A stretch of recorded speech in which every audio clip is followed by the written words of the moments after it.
Good morning. My name is Sarah Fosholtz. I serve as the Board Administrator for the Texas State Board of Examiners of Marriage and Family Therapists.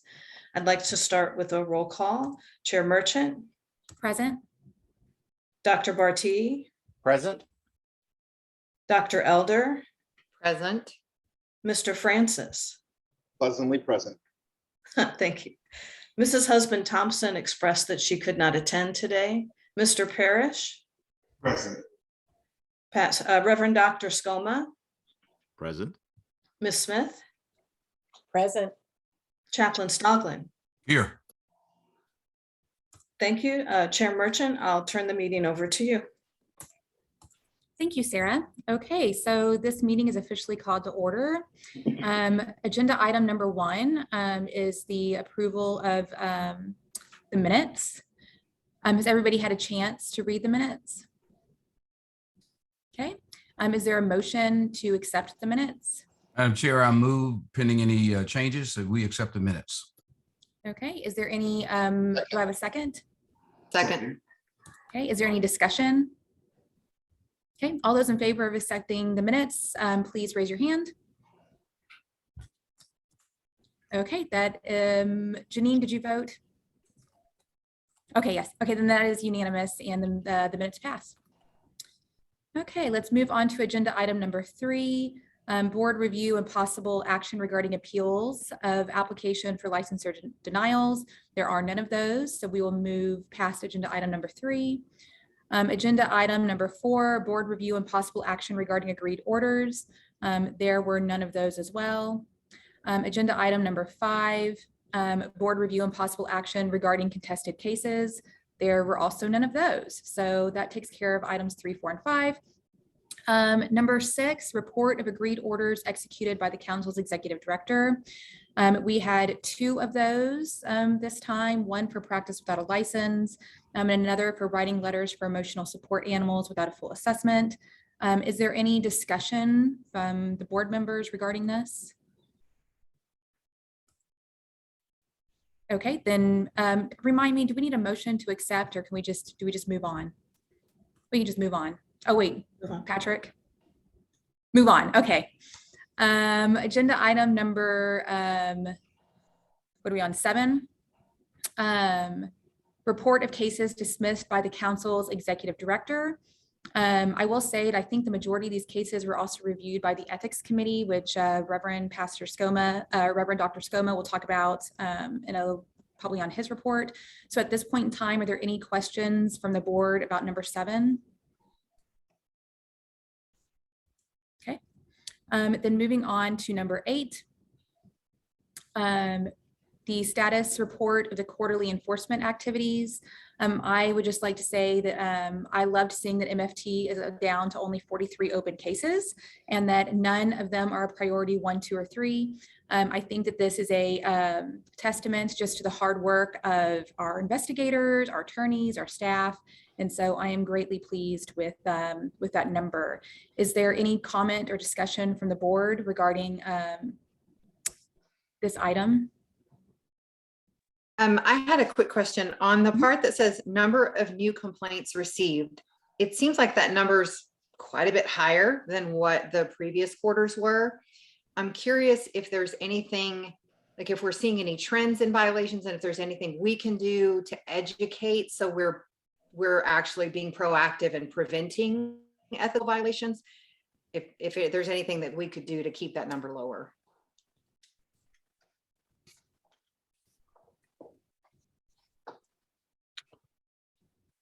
Is there any, I mean, do we have any idea of maybe why that number, why we saw an increase? I don't know exactly why it's gone up. I mean, we'll see it ebb and flow. The numbers, sometimes we get more, sometimes we get less. I will say the 164 number that you see on the report is for all 4 boards and not just yours. So, right. So that's one thing to keep in mind, but I'm not sure exactly if it's like, to your point, if there's some area we could educate licensees in, we would see less. It's a good idea. I just don't know if there is anything or there's a certain area or trend that we can point to. So but I don't know. actually, Sorry, may I interrupt? No, go ahead. So I know that like one thing, honestly, though, educating might actually, well, okay, let me just tell you what has happened here in Abilene, and this may or may not apply in this situation. But like in Abilene, we have CPS goes out and they do these like trainings with professionals, and they are just like the most fantastic, wonderful trainings ever. I go to the same training every single year, and every year I feel like I learn something new. And so Abilene has one of the highest rates of abuse reporting in the state of Texas. It is not because we have more abuse in Abilene than we have elsewhere in the state. We just have more awareness of what abuse is. And so we have more people making reports. And so it could be that as we go out and do education, and we are letting licensees know, or even the public know, like what is, a violation and what's not, that we could actually see an uptick in reporting, just because of people realizing that the things that are happening aren't supposed to be happening. So does that make sense? Absolutely makes sense. And I think while it's unfortunate that our numbers have ticked up because that taxes our staff, I think that if that is the case, I like that theory because it means we're doing our job. I mean, Yeah, we're getting the exactly. word out. Yeah. Yeah. Okay. Any other discussion on agenda item number 8?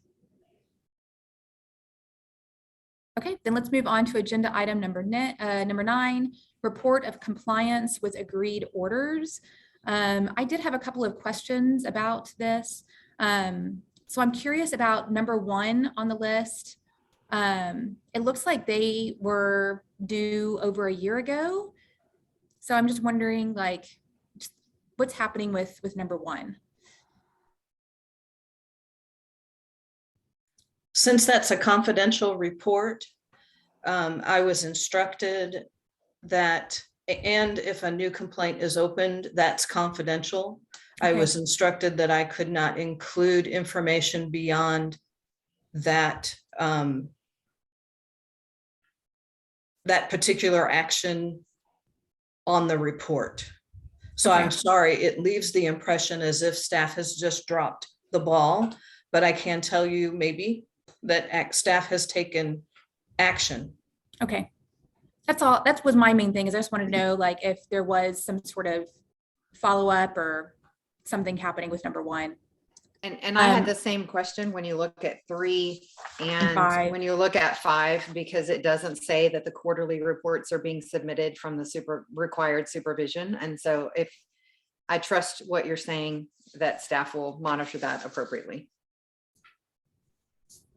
I'll after this meeting, I'll check with Attorney Patrick and Attorney Brian, and maybe I can include some statement as to staff has taken appropriate next steps or something like that. It's a confidential report. It's only provided to the board members. I do not include it in the public materials that are posted to our website. So I'll check and see if there's something I can do to help let you know that we've not dropped the ball in some way, or that I've at least checked up on it. Is it possible to just report this to the ethics committee? So when the ethics committee is meeting for their kind of quarterly review of cases, could we just include it in that? And that way the ethics committee at least has their eyes on it? I'll check with the attorneys and see if there's another way we can handle it where more information can be exchanged. Okay, cool. Yeah, the one, Sarah's making a very good point. The one thing is there is a compliance coordinator, and they work with them in every way they can to get these particular respondents in compliance with their order.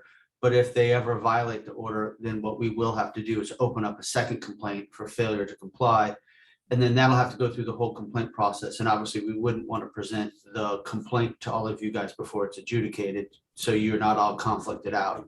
So Okay. That's why it's not to be, That makes sense. we're not trying to withhold information. We're just trying to make sure you guys aren't conflicted out so we can get some votes if we need it in the future. Yeah.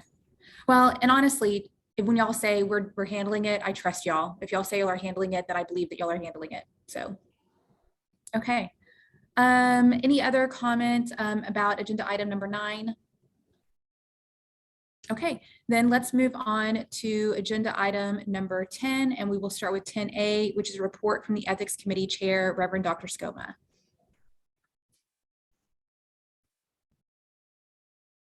unmute. Thank you very much, Dr. Merchant. The Ethics Subcommittee met on July 6th. It was myself, Dr. Merchants, and Dr. Barty, and Ms. Fassholtz, and attorneys Clark and Hyde. And as we talked last time in the spring that we had come up with a structure for that the team would provide us quarterly with an investigative reports and final disposition notices for all dismissed and closed cases in the previous quarter that include an alleged violation that demonstrated sufficient evidence for consideration of a level 1 revocation, a level 2 suspension, or a level 3 probated suspension. Again, this is not about a matter of trust or not. It's a matter of, are we doing our due diligence as boards to lay eyes on the most egregious cases and just make sure we've represented the state of Texas that way. So we did, and I had a good discussion about a few things, some specifics of a couple of cases. Wound up with the board members feeling better educated on the nuances of process. And I think it's a very healthy communication process for us. And we all expressed our continued admiration for the professional competence and dedication of our staff and legal team. They are fantastic and doing a great job. Okay, thank you, Reverend Dr. Skelma. Are there any questions or comments from the board members regarding his report? I just really appreciate the ethics committee going through those reports. They're typically quite lengthy, but I really think the oversight is an essential function, and I appreciate your time and effort. Yeah, I think somebody has to do it. So I read every word of what was sent. I just think, we should say somebody on the board or someone's has done that. And so we have, and we'll do it again next quarter. Yeah. Thank you. Thank you. Okay, 10B is report from the Licensing Standards Committee, and that's me. We met in June to review a draft of the Standardization Committee's proposal regarding supervision rules and to give some feedback to Janine. Those rules are still like in their infancy, and so I expect that there'll probably be a lot of conversation before we have something formal to bring, before the Standardization Committee has something formal to bring to the boards. But it was a good conversation, I thought. One of the issues that came up that we realized that kind of ties our hands is that our statute requires 200 hours of supervision. And so unless that standard changes, in some sense, reaching true standardization is probably not going to, we would need that to change in order for us to be able to have true standardization with the other boards. So anyways, but I felt like it was a good conversation and a good discussion, and that's just kind of what we talked about. Is there any questions or comments from the board regarding any of that? Chair Merchant, if I could just expand just a little bit. Yeah. The reason for the 200 and why this is kind of a conundrum is because they have to have 200, currently they have to have 200 hours. However, sometimes it can be more than that. So it kind of is a conflict because it also states in a different place, they have to have supervision the entire time until they have reached. So they could end up with more than 200. So that's why sometimes it's confusing to our supervisees. Am I getting 200 or am I getting 220? And I'm paying for the extra 20 and how that's going to go. So once we realize that that's a statutory issue, which means that's a legislative issue, we can't do anything about that because we cannot advocate for a legislative fix. So we'll see what ends up happening in the next legislative session around that issue. I yield back to you. I'm curious about the origin of that 200-hour requirement. And I assume that's because so many of our rules are modeled after AAMFT. I assume that's where it came from. Does anybody else know? I don't, and we ask about that, Dr. Elder, and I don't know where it originally came from. And it's not that 200 is bad, but capping 200 when we actually mean they have to be under supervision until they're fully licensed. Whether they get 200 or they get 250, they have to have supervision once a week until they're fully licensed. And so we're the only board that has it set like that. And so when we're in standardization and trying to look at how do we work this, especially with people that have dual license with LPC and LMFT. There's a little bit that we can't change as of yet. So we have to continue to look at that. To clarify, the statute requires at least 200 hours. So the 200 hours is not a cap. It's a minimum standard. And the at least 1 hour of supervision per week is a public protection to assure the supervisee has appropriate resources and oversight, is my understanding. We would just like it to where it would just say they're in supervision 1 hour a week until they're fully licensed. And the number goes away with how many. Well, I like that minimal number there, and I don't think it's a stretch, and I think that's up to the supervisor, is to say, once you submit your 200 hours, once you submit your packet, and you've got your 200 hours and you put that in the board, keep in mind, you're going to continue to need to be once a week in supervision. You're just not going to be logging that. I mean, it's logged between you and the supervisor. It's not presented to the board. You've already submitted your hours to the board, but until you hear back from the board, you're still required to meet once a week with your supervisor. You just don't have to log it. And I think that is not a big stretch of clarification. I would agree. I like the number. I really also feel like in an effort to standardize, I would be very hesitant to let go of the once a week supervision piece, because I know other boards have said just 4 hours a month, no matter how you do it, even if it's once a month for 4 hours. And for me, it goes back to exactly what Mrs. Fasholtz just said. It's a public protection issue that they're in supervision once a week. For me, that's a piece that I would like to see retained in the standardization process. When I presented that to you guys last time, and when we talked within this group, I wanted to assure you that I'm not letting that go. I'm in full agreement as well. So whenever I talk with BHAC and say we're not letting that go, because we personally feel that our supervisees are protected, as well as the public is protected. If they wait 3 weeks before they ever see somebody, a lot can go wonky in 3 weeks, 1 week, 3 days. And so I agree with you guys. That's not a piece that I'm willing to let go of. And I really like that, because there's always going to be one supervisor or one supervisee that says, well, if we only need to meet 4 hours a month, how about if we do a marathon session on a Saturday morning? And I as a supervisor, I would never do that. Not only because it's a brain drain, but because exactly what you said, Janine, is that there's so much that happens from week to week clinically that you need to kind of stay on top of. And it may not be egregious or terrible, but at least you're touching base on a regular routine base as part of the expectation and the requirement. And I like that a lot. Mm-hmm. Same. Good. I'm always happy to get that feedback. I think I've asked you guys before, you need to tell me when I'm going to those meetings, tell me what you want. And I definitely heard that one loud and clear. And so that won't be going away.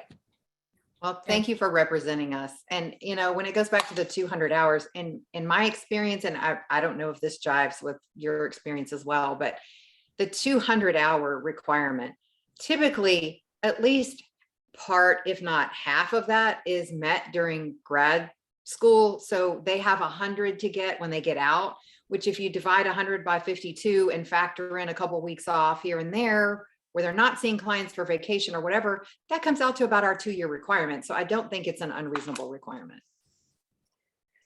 I agree with you that it's really not the number. I would like to see it a little bit more streamlined in our language to where it's all encompassing and it doesn't say one thing here and then later on in the rules says one thing here. And so that's the only thing that I would like, is that and the other piece is certain programs will allow you to take certain amount of numbers from your grad program, but not with every grad program. So that's also it's an unfair advantage to certain schools.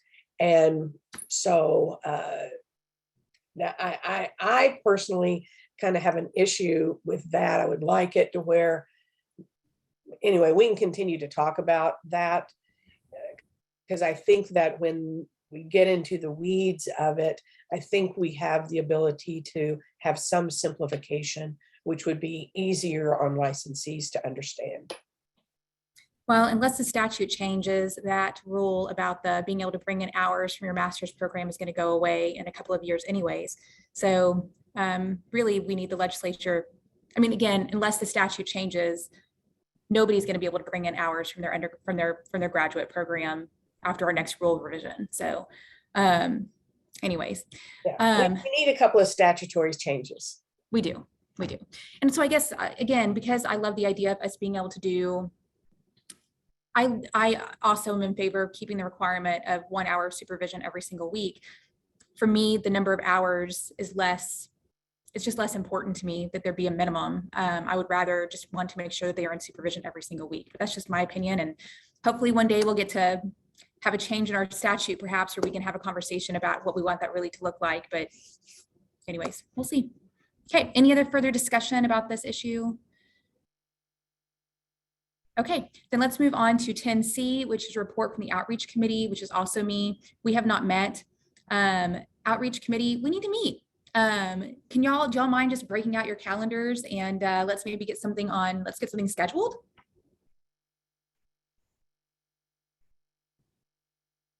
Which I think, Lisa, can you remind us who's on that committee? it is me, it is Janine. I don't remember who the public member is, maybe Daniel. Yes.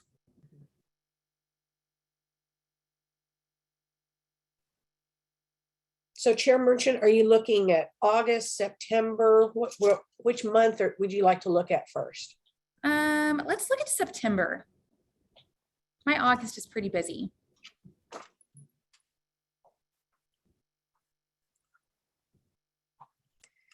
I am pretty open, except from the 18th through the 26th, I'll be out of the country. So that will be difficult for me, but other times I'm pretty open. How about the week of the 5th through the 9th? Does that work for you, Daniel? Yes, I would probably say any day, Wednesday through Friday. I'm sorry, did you say Wednesday or Friday? Wednesday through Friday. Oh, Wednesday through Friday. Friday would be my best day. Friday the 9th would be my best day as well. Okay, then let's do Friday the 9th. Is 9 a.m. okay? That works. Will you send us a link later on? Awesome. Okay. Then let's move on to agenda item number D, 10D, report from the Professional Development Committee. Normally this is where Mrs. Husband-Thompson do we have somebody who's standing in for her? Or did they not meet, or? I can report that the Professional Development Committee did not meet since the last meeting. Excellent. Thank you, Sarah. Sure. Okay. Then 10E, report from the Rules Committee, and this is Chair Mr. Francis. And I was not part of a meeting. I thought we were covering a different meeting. Am I mistaken, Ms. Foshold? Or is my memory just gone bad? You were in attendance, but you also expressed that you didn't feel that you should be. And I explained that was a different meeting that you were not to attend. And the recommendations of the June 3rd Rules Committee meeting are included on agenda item 11 on today's agenda. Okay, this is where originally I thought we were going to sub somebody out, but we didn't sub somebody out. And we did have the subsequent meeting and we did come up with recommendations for the group. And Chair Merchant, you were there with me as well as Dr. I L. was? Oh my gosh, I slept since then. So, okay, we'll come up to that then when we get to agenda item, is it 11, Ms. Fosselt? Correct. Thank you. It was one of the quickest Rules Committee meetings I've ever been in. Y'all rocked. I think it was you, Dr. Elber, that rocked. We just played along with you. Okay, well, any other discussion then on item 10E? Okay, then let's move on to item 11. Discussion and possible action concerning recommendations from the June 3rd Rules Committee meeting. So 11A is just correcting some typographical errors. Is there any discussion regarding 11A? Then can I have a motion to accept those changes? I'll make a motion. Okay, I'll second. okay, that was Daniel who seconded, Mr. Parrish. Is there any further discussion? Okay, all those in favor of approving the changes to A, raise your hand. Okay, that is unanimous. Okay, let's talk about the changes to 11B, which is the changes in the supervisor requirements. Does somebody from the Rules Committee want to present this this change? Dr. Elder, would you mind taking point on this, please? Certainly. So the changes that are being proposed, the first one is just removing some language that is being moved to the section on continuing education. So it's not changing anything, it's just relocating it in the rules through the CEU standardization committee work. And then the second big change is in section M and N, and that is just adding some specifications about what must be contained in the supervision training course. And it's my understanding, I took this wording, compared it exactly to what's in LPC and others, and I think this is also a result of the standardization committee, is that this is going to now look very similar to what the other boards are doing. And it's an effort to say, if you're going to go get trained as a supervisor, here's what it has to contain. And I think it's going to be welcomed, because I know that you can go spend 40 hours in a class, and if it doesn't meet the requirements, you've wasted a lot of time. So I think these very clear expectations are welcomed by the community so that they know what we want in the training. I yield. Thank you. And Doctor, I would just echo Dr. Elder's comments that from the committee perspective, it was all about transparency and setting appropriate expectations, and that this rewrite would do that. So it was a unanimous vote from the Rules Committee to bring this forward to the body. Thank you. Thank you, Dr. Elder. Okay, is there any further discussion of 11B? Patrick?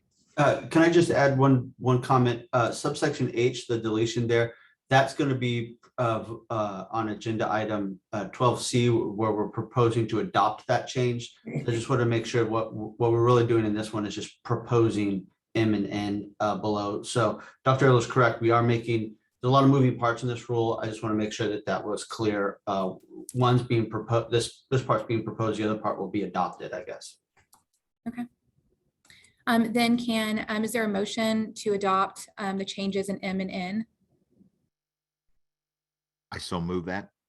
Okay, that was Reverend Dr. Skoma. It looks like Dr. Barti is seconding. Is there any further discussion? Okay, then let's take a vote. If you are in favor of making those changes, please raise your hand. And that is unanimous, so it passes. Okay, let's move on to agenda item number 12. Let's see here. Discussion and possible action concerning public comment on proposed rule changes. So the first one is relationship to clients. To clarify that the same competency standards applies to emerging areas of practice. There were no public comments on this item. So is there any further discussion? I just had a question because I couldn't find it. I couldn't go back and find it, but I thought I read somewhere that this particular language is kind of on hold until some other process is completed. Did I hear that right in a different part of the agenda materials? The Marriage and Family Therapy Board has a guideline that's on hold until this rule is effective, because it quotes this rule. Okay, that makes sense. I remember that now. Okay. Is there any further discussion on 12A? Okay, then do I have a motion for us to adopt 12A? Madam Chair, motion moved, please. Second, Okay, then any further discussion? Okay, all those in favor, raise your hand. Okay, that is unanimous. The motion passes. Okay, let's move on to 12B, which is the requirements for continuing education. We did have 2 public comments on this item. And I guess I'm just going to open I have things that I would like to throw out there, but I just want to open the floor first for everybody else to discuss. So I'm just going to open the floor. Chair Merchant, I want to go ahead and speak to this because I was on the committee that helped work on this. When this was looked at to try to give some sort of framework around CEUs, this is not meant to say, it's actually supposed to give as much freedom as you've had, just giving, hey, this is what we're looking for half of it, take from whomever, as long as they have as long as they have a license, do it. But the other part is kind of just to put some framework around what can be taught, what we're looking for, what actually is helpful for our license, which then helps serve the public as well. So that was the whole rationale behind it. It wasn't to exclude, or it wasn't to take away trainers' abilities to train by any means. And so that was the whole reason for it. I just wanted to put that out there for you guys, as well as the general public that might be listening, where that came from. There's also been a lot of discussion around the cultural education piece of it. Cultural education is already done with social workers and the psychologist, I believe, definitely social workers. And as we become more and more a society that we recognize that there are differences, and rightly so, the other boards also felt like that this is not a big, huge hindrance for somebody to actually take over a 2-year period, 3 years of looking at this and learning from this. And so that was the rationale behind it, to go ahead and adopt the cultural competency. So that's where that one comes from. And I'm happy to address if anybody else has questions as to why or how did that come from. I can help as best as possible. I yield the floor back. Thank you, Ms. Smith. I will say, whenever looking at that, the list, well, first, Sarah, which one do you have pulled up? Do you have pulled up the one that we approved, or do you have the one that was kind of revised by social work?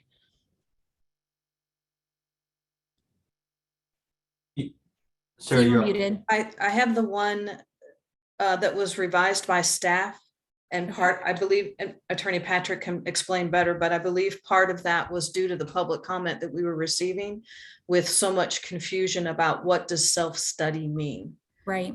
Well, I was going to say that I really like kind of that list, because again, it kind of gives some guidance. When I did the presentation at TAMFT, there was some pushback about it, just in terms of, what does it mean to be endorsed by one of the people herein? When I look at that list, well, 2 comments. One, when you think about who's excluded from the list, the only people that I can think of that might be excluded from those would be like the third party, the little things you get in the mail that say, take this PTSD course,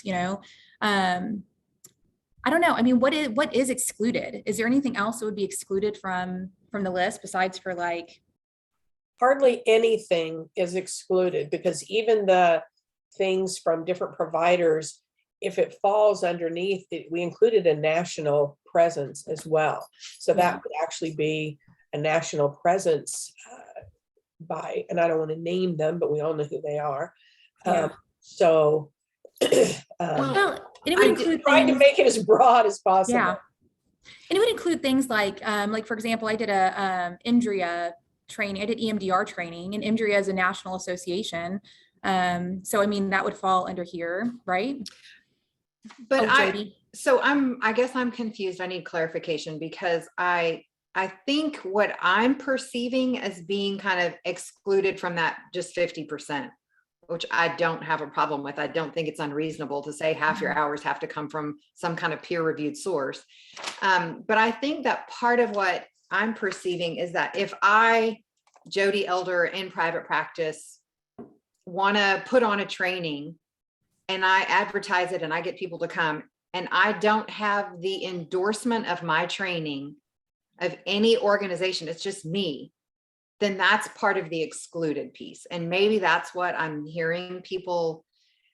It was hard for me to kind of fully understand the public comment, but maybe that's where that's coming from, is you just can't go to any provider. They have to be endorsed to fall under that 50%. But you have the other 50%. So you're Yeah. not excluded. You're in the other half. Oh, I see what you're saying. It's excluded from the 50% of peer Correct. reviewed people, but it's not excluded because you still have that other 50%. Yes, That's right. So I there's agree. Yeah. There's no exclude. We haven't excluded Yeah. anybody. right. Yeah. All we've True. done is say, because we're not going to track it like we used to. And Mhm. because we're not going to track it like we used to, we needed to put some sort of framework around it Yes. to where we're not just saying, hey, I went out and learned how to, Whatever. clip dog toenails for my therapy dogs. Well, I mean, Uh, when we take a well, step back and we look really at it, Fall, does it really not? And right. dog toenails are important. I don't mean to be like that. I think when we take a step back and look at it historically and systemically, what we used to have is some very, very clear guidelines. And we had that whole list of approved providers, and we got rid of that and people went, now we don't know what's approved. And now we're trying to offer some structure around it to say, okay, here's what we want to give you, some guidance so you're not hanging. Now people are confused about the guidance. But I think if we give it time and let this kind of shake out and get questions answered as we move through, I think this is absolutely acceptable. I endorse and support all of this. And I, in particular, want to say I'm excited about A3, the fact that you can carry forward some of those extra hours from the previous renewal period. I've never seen that during my time as a licensee. And that makes me very happy because I always go over my hours. I know that's one of the benefit of BHEC, where we can learn from other licenses, because that piece came from other licenses, that they're allowed to do that. And I was thinking, well, holy moly, I want to do that too. that would be great. And so that's the give and take of being able to take some of that, and then we give part of it to say, yeah, we'll do cultural competency. So there is a give and take in this. It streamlines it, certainly makes it easier for staff when they're looking. They're all doing the kind of thing, but we're all still learning. We're wanting systemic marriage and family helps. Social workers are wanting social work outside helps. So this just kind of gives it a framework. So what do y'all think? Well, okay, Patrick. Sorry, I didn't want to interrupt you, but wanted to provide some additional information. Do you want to finish your thought, and I'll. I was just gonna ask about maybe some of these specific things that are highlighted in yellow. But if you have something to circle back to what Ms. Smith and Dr. Elder were saying, then you go first. Yeah. So to kind of cover that and also address the things that are in yellow, because the things that are in yellow are I wanted to mention to you guys that the social work board already met and looked at their rule. And so the things highlighted in yellow are the changes that they made. So I wanted to make you guys aware of them and see if there are also changes you are interested in making. But to kind of swing back through the comment period, some of the comments received, and especially from the LPC version, that some of the commenters raised anti-competitive concerns about this particular rule that we hadn't previously really hadn't come to mind before. And a lot of it was centered around that 50% rule from certain providers. And to be completely honest, that was actually something that was taken from a psychology board rule. And that had been in place since I think I went back and found it since 1993. They had been using that sort of, it was a shorter list, but a similar sort of setup like that. So we sent it to the governor's office, the regulatory compliance division that looks at anti-competitive rules, and we asked them if they could do a quick review, and they were kind enough to oblige. They looked at this and your rule as well as the social work rule, and they came back and said it's within statutory authority. It's not anti-competitive. So even though there's things highlighted in yellow, you don't have to make any changes. The Office of the Governor is not saying you need to make any changes. Some of these are clarifying changes, and some of these are maybe some helpful changes, but these are changes that you could make that I don't think are substantially change the rules, so that you could adopt them with these changes if you'd like to. So that's the good news. Kind of circle back that if you want to keep it as is, we're good to go.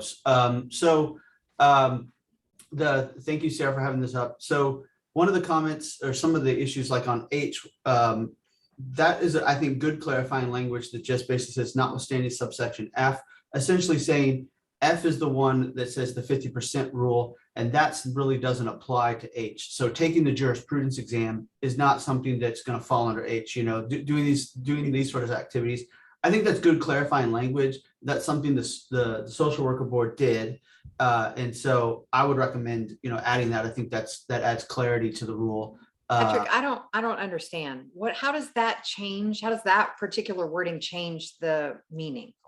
So I never looked at what H, it doesn't change the meaning. I never looked at H as affecting F, because F is saying you need to go get continuing education from one of these let's say you go to a national or local association and they're providing you continuing education. They're not going to fall under H because H is taking the juris or authoring a book. And so to me, it was clear that wasn't an issue, but through some of the comments, people got confused and said, well, do they also have to comply with F? So I thought just putting notwithstanding F, saying F doesn't apply to H. H is just stands alone. And that to me is just sort of a clarifying language to put in there too. Does that help answer your question? So it's kind of a belt and suspenders approach. Right. Yeah. Thank you. Yes. And for the board's consideration for H4, teaching or attending, the proposed rule said graduate level course. And the social work board, because they have a bachelor's level social work license, and they didn't want to exclude someone taking an undergraduate course, which was appropriate to a bachelor's level license. But I asked the board to consider, is this an appropriate change since a master's degree or a doctorate degree is required for an MFT associate or an MFT license? And I'd like to throw out just further information for consideration. You can also think of an undergrad, teaching or attending an undergrad program, an undergrad course, would that be equal to, less, or greater than a CE course you took on a Thursday and Friday? It's the board's call. You don't have to make the change, but it's highlighted there just to show you social work did make that change. And it is obviously with the LBSWs, that makes total sense for the bachelor's level licensees, but it's something to consider. I think for number 4, I prefer to leave it graduate. That's my preference.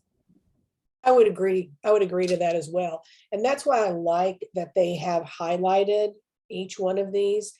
We can go through, and when we do make our motion, we can make it with the exclusion of XYZ or whatever we don't want to adopt.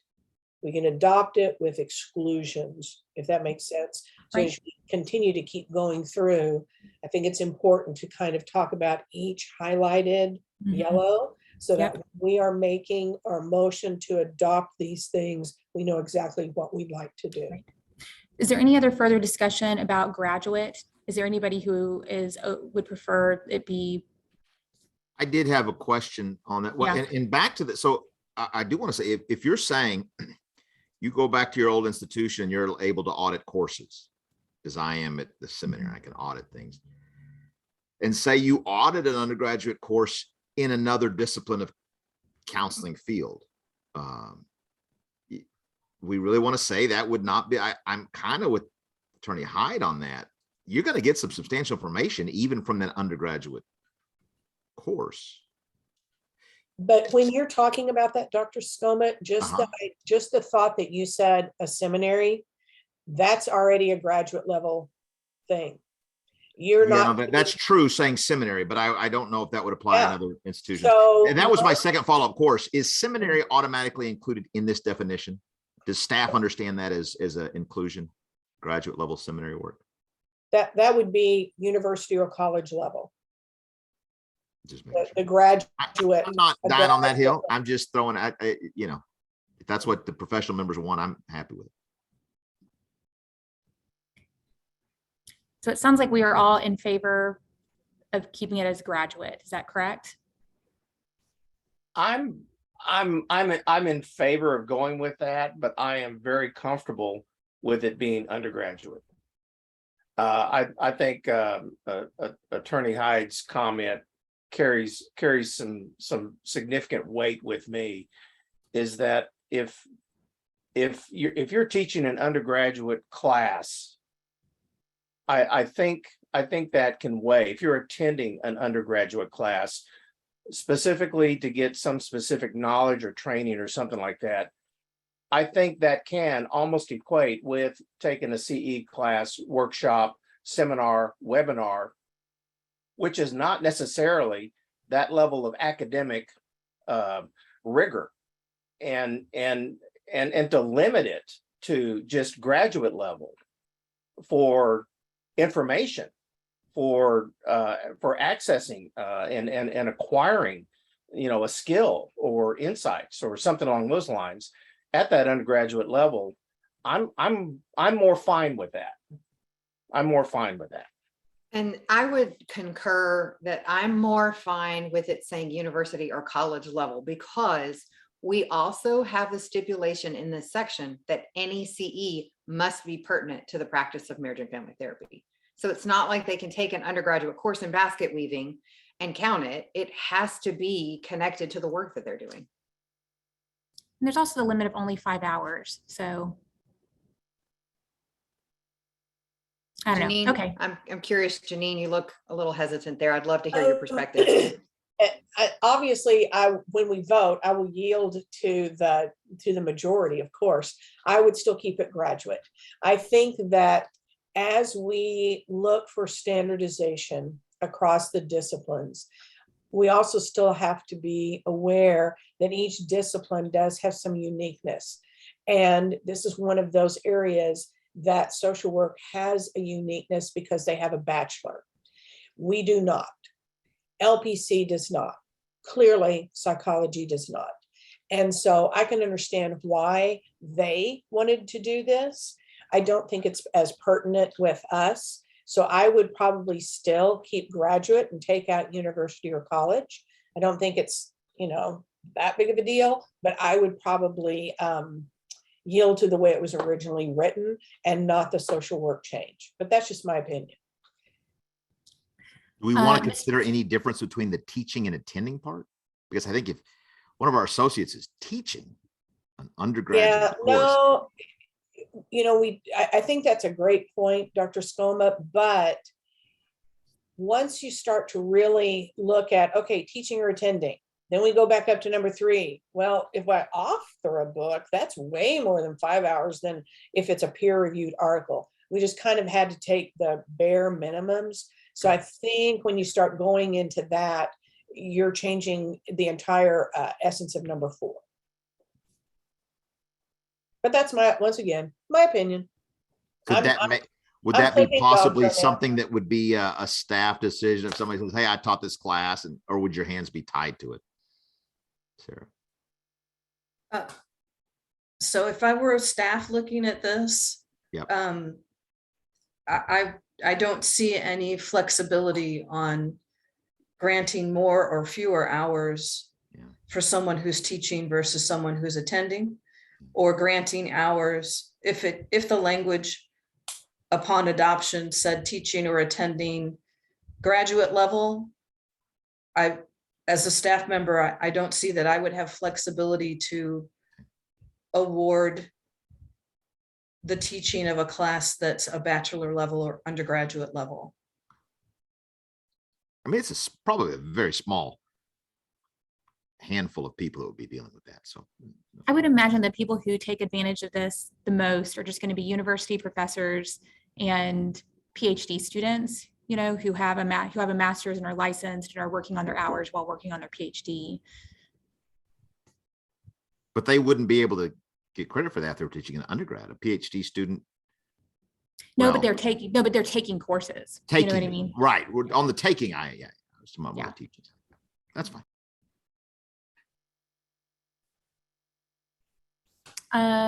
Let's see here. Mr. Parrish, Mr. Francis, Chaplain Stoglin, do any of you have thoughts on this one? For me, I don't in particular. I would defer to people who are more expert in the teaching realm than myself. So I'm enjoying listening to the discussions, but I don't have anything to weigh one way or the other. Okay. This Chairman Stockman, we beat the horse to glue. I'll just say university or college level. I'm done. I'm about to say, I would say the same, since the requirement is a graduate level degree. So I would agree to leave graduate. Okay. Man, I think we might be evenly split on this one. This is Jody. I really appreciate hearing Mrs. Smith's reasoning behind the movement toward graduate, keeping the graduate instead of yielding to the university or college. And I do think it's a specific exception for social work, and I would be totally fine with leaving it graduate.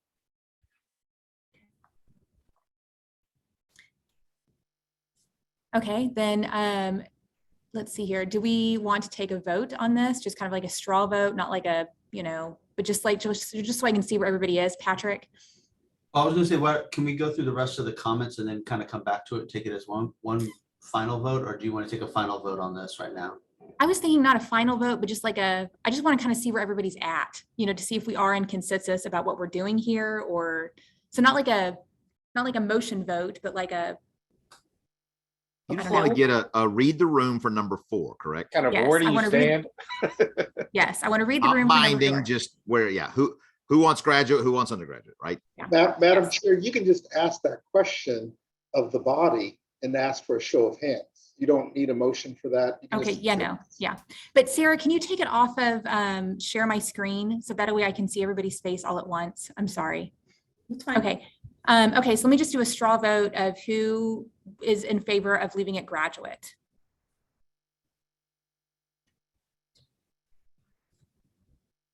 Okay, so it sounds like the majority of us are in favor of leaving it as graduate. Okay. So I think then we can come back to it in a moment, but it sounds like that's where we're at right now, and we will move on to the next yellow. Okay, Sarah, you can share again. The next part is in 5, 5H after 4H. It is deals with self-study. Sarah, correct me if I'm wrong. I feel like social work got 100 comments on misunderstanding what self-study was. And my preference is to not make the rule longer. And we provided this language to social work, and they debated it, and they really wanted it in the rule to make it crystal clear what self-study is, because a lot of people felt like self-study was you're doing something, you're taking a course online, and the course called itself self-study. So then they thought we considered it self-study, and that's not what self-study was ever intended to be. So that was the language that we added to it. They wanted to include it in the rule, so it's going to be in the rule. Again, it can go either way. It can be in the rule, it cannot be in the rule. It can just be a response to comments and in the adoption order. But I just wanted to make you guys aware if this is what social work was doing and how you wanted to proceed, either including it or not including it for clarity purposes. I like the clarification because I think it is confusing. It can be confusing, but I also read the state, I guess it's the governor's office response, and they said some really helpful wording that I'm trying to find that clarified self-study. And I think it was like research, and does anybody know where that's at? I'm trying to find it. Yeah, I think it said conducting your own personal, reading a journal article, or just conducting your own personal research. That to me was very helpful. Or, I mean, reading a book, whatever it is, right? I think self-study as reading, my research. But I don't, That, but that would be in there, reading materials directly related to the practice of marriage and family therapy. So that wording is in Okay. there. sure, And that makes obviously sense. for social work, related to the practice of social work, related to the practice of professional counseling, related to the practice of psychology. So each board has the adoption ability for their board. That's why ours says marriage and family therapy. Reading materials directly related to the practice of marriage and family therapy. I like the clarification too. Mhm. Yeah, it's good. And I like that it's focused on reading materials. Because yes, when I'm thinking self-study, you think about, you're spending time in the library, you're looking up journal articles, you're reading books, you're surrounded by materials that are printed or reading, or those not audiovisual, not anything else, but the reading. I like that. Right. So one of the comments that Sarah had put up, I wanted to direct that comment back to where it said, oh, the council's decided that if you do an online study, you can only count one. But that actually goes back to H, where it's already covered that you can count the online study course. That's different than Self-study. agreement with you guys. I think that clarification is always great. So I would leave it in there. Okay, is that the last highlight? And I think we missed one at the top about supervisors, but are there any below this? I think that's the only other one is up in F6. Yes, and so that was adding an LMFTS as one of the 50% as a provider. Correct. Some of the comments, people, I remember reading some of the comments, they had some potentially good suggestions, like what about teaching hospitals and things like that. Those would fall in line with the general idea of what's in F. The problem is if we put an exhaustive list, the rule would be 1,000,000 miles long. So one of the thoughts was, well, supervisors are licensed specifically to provide supervision to associates. We trust them to do that. A teaching hospital is more than likely going to have a supervisor on staff. So would they not be, potentially vetted enough to then provide the supervision? And that's sort of the catch-all for if you're, you have somebody with a supervisor status, that could be somebody that would be qualified under that 50% list. So the social work went with it and they added it. But again, going back to what the governor's office said, you don't have to add it, but I think it would be helpful, so it's there for your consideration. For the board's consideration, it occurred to me that in the definitions set out by rule, a licensee is any person licensed by the council. So I'm wondering if someone might be confused that here a licensee with supervisor status might mean that if I'm an LPC, I can provide marriage and family therapy, continuing education, if I'm an LPC with supervisor status, or if I'm a licensed clinical social worker with supervisor status. I'm Do you actually wish not this- opposed to that. Me neither. Okay, I No, just wanted to point it out. yeah. Well, was I actually- think, go ahead. I was actually hoping that a licensee with supervisor status would mean that it would be an LP, it could be an LPCS or an, I don't know, anyways. LCSW. And Yeah, Can I ask- LCSW. And also, please know that under social work, an LBSW can achieve supervisor status, and a licensed master social worker can achieve supervisor status.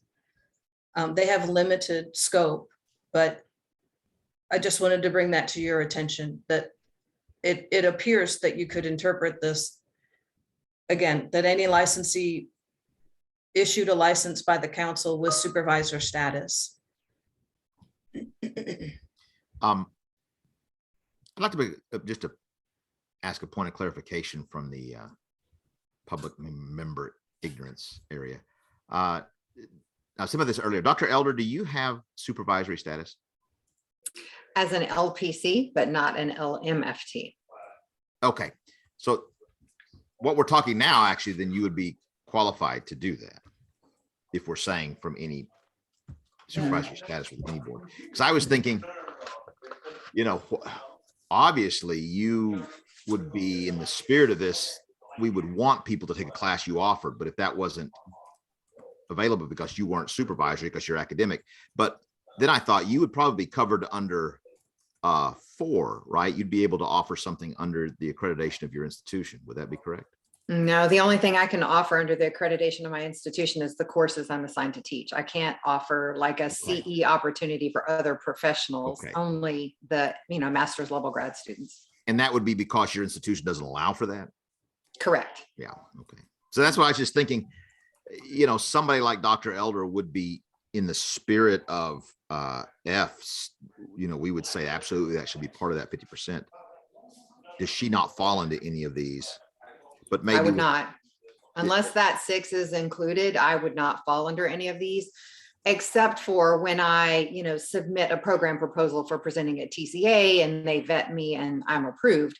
That, yes, I can present, but just me going out and saying, I want to offer a CE, which Right. I've done before, Right. it would not count for this particular 50%. But the Is that other what we want to 50% accomplish? it would. Don't Yes. forget, we're not excluding her. We're Mhm. just saying From this 50%. other 50%, she That's right. falls under. Yep. That's right. That's right.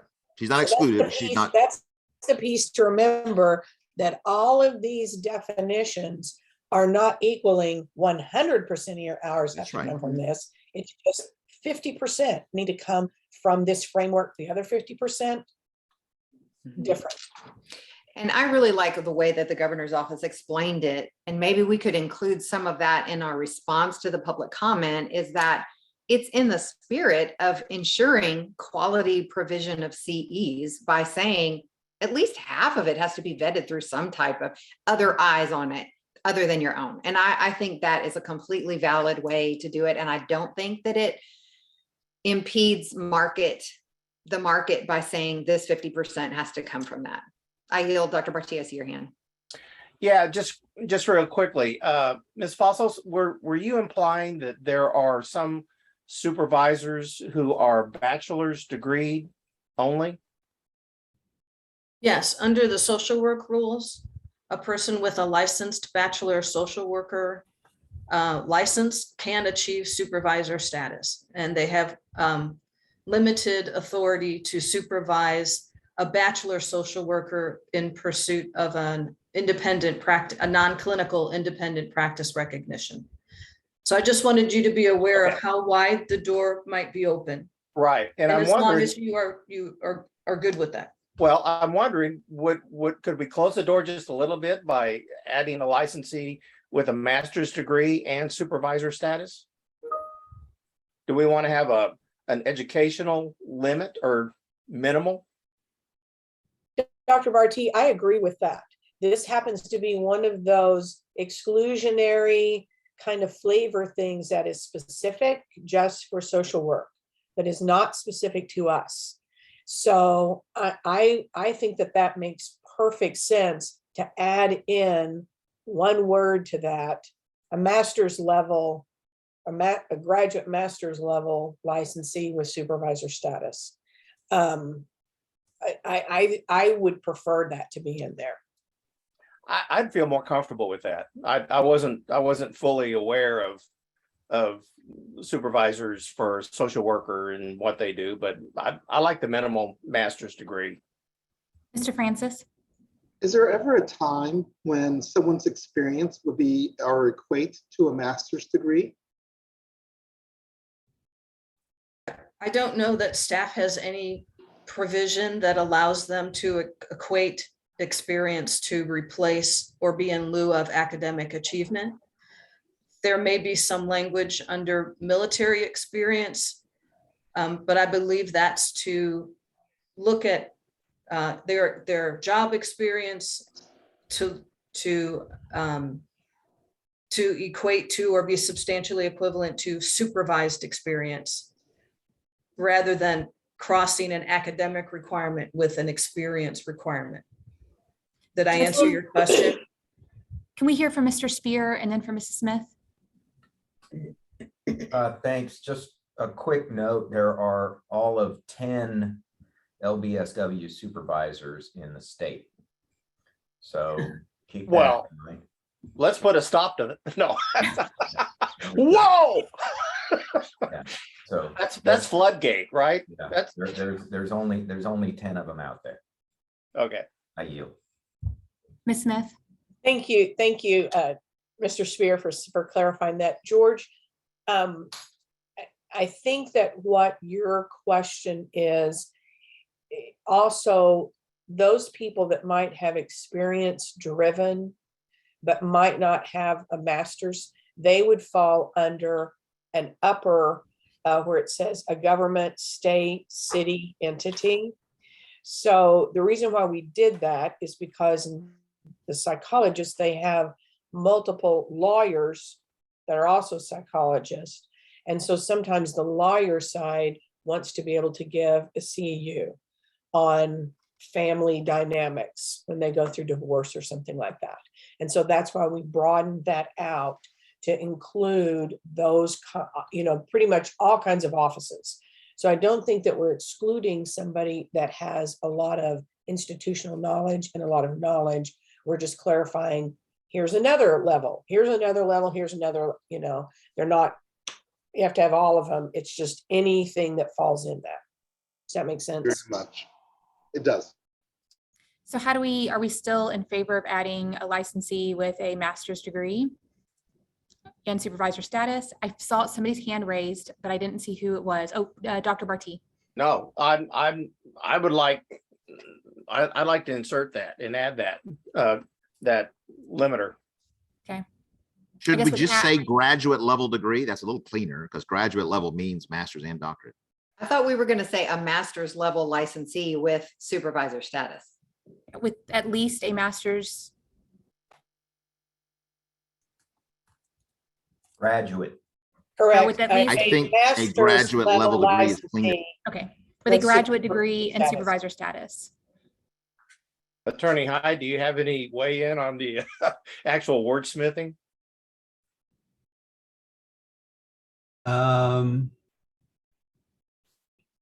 You know what we're trying to do is keep it Yeah, at a I do. master's level with supervisor.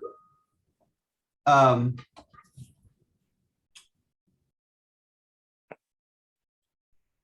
I think that works. I've. So. I'm trying to think this through real fast.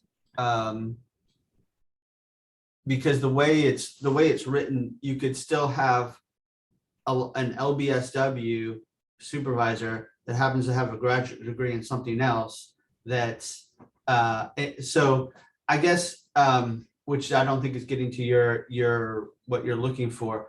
I guess what I'd put on it as just food for thought is we're really only talking about 10 people in the state of Texas that we're looking to exclude, and we're doing a lot of work to do that. And most of this stuff needs to be related to the practice. And the only time we can still have people that don't have a master's degree that could qualify under this other stuff. Like I'll give an example.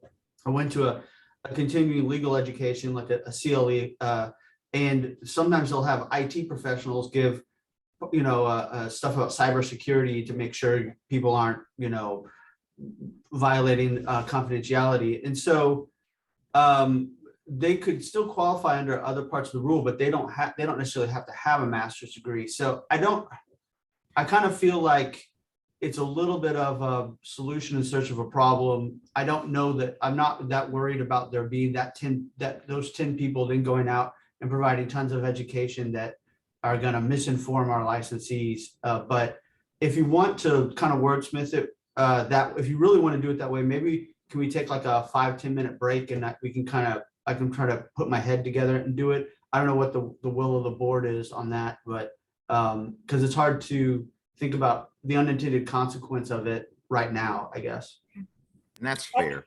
Patrick, when you do that, if Chair Merchant decides to allow us to do that, would you also do your wordsmith on H4 as well?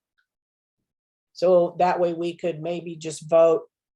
Once we approve the wording, we could just have a clean vote. move it back to just graduate and not. I No, understand. on number 4, Yeah. we had, move it back to graduate, take out university and college. We Right. make both of those changes Gotcha. so that if we can agree on the wording, we can just have a clean approval slate for a nomination, for a motion.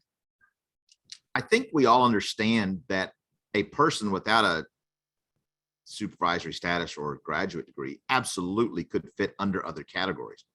The question at hand is this particular category, which is being inserted so that an individual counselor can hang up their own shingle, as it were. And I think we're trying to get at who do we want that person to be? To me, it has nothing to do with these 10 people over here. I barely even understand that. It's more the dynamic of who we want to be able to hang up their own shingle and be included in that 50%. We're already saying a lot of people can hang up their own shingle, but to be included in this, it's more restrictive. So to say in this, I don't have any problem with a graduate degree, or even saying with the language of a relevant graduate degree and supervisory status, meaning relevant. Yes, it's not you have a graduate degree in economics and then you went to change careers and do this. None of us, that's not what we're after. Would that make any sense? Yeah, because the focus on this one, things like the intent is we want to let supervisors provide CEs. But we want to make sure that the supervisor that's providing a CE might meet certain criteria. Supervisor. Now, other areas, you're exactly right. Other capacities, other roles, other organizational affiliations, they fit in others. But if we're talking about a supervisor who is granted supervisory status by the state of Texas, we're just suggesting that there be minimum educational requirement. Mr. Spinks? Yeah, I guess the one thing that kind of gives me pause about this was such a riveting debate, I decided to jump off the phone and get on here.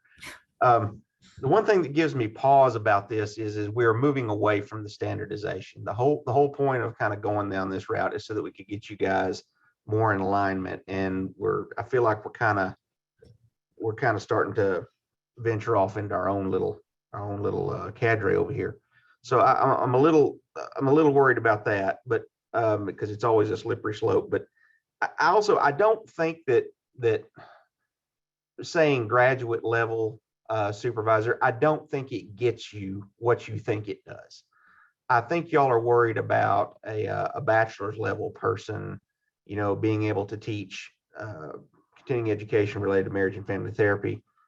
When even if you don't make this change, that individual is still going to be able to do it under one of those other categories. They could still do the exact same thing. So it's not getting you what you think it's getting.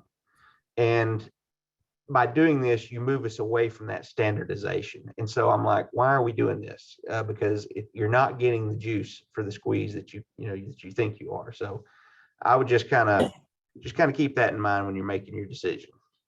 So would you recommend just leaving it as supervisor? I would just leave it as supervisor.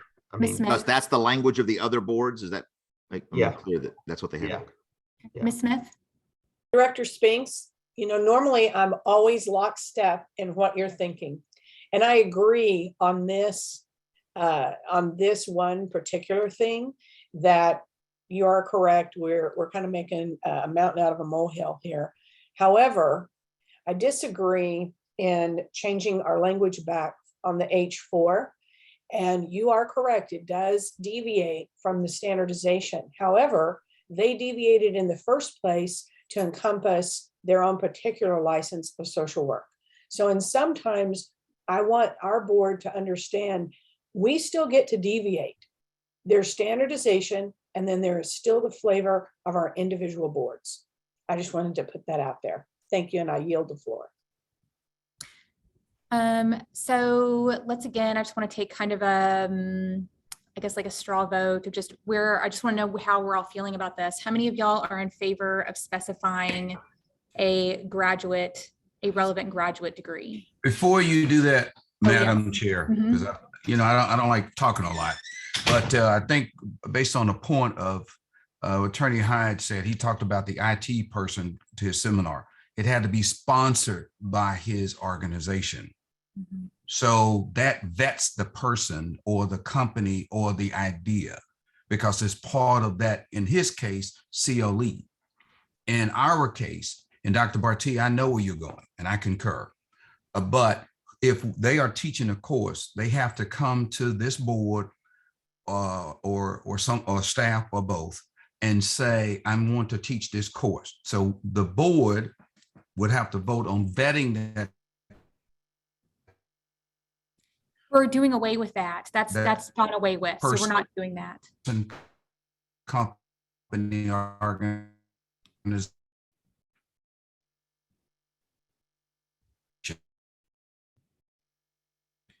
We've lost you, Chaplain Stoglin. Is But he he does have- frozen on everybody else's? Literally, not metaphorically. I was following you, but we've lost you physically. Okay.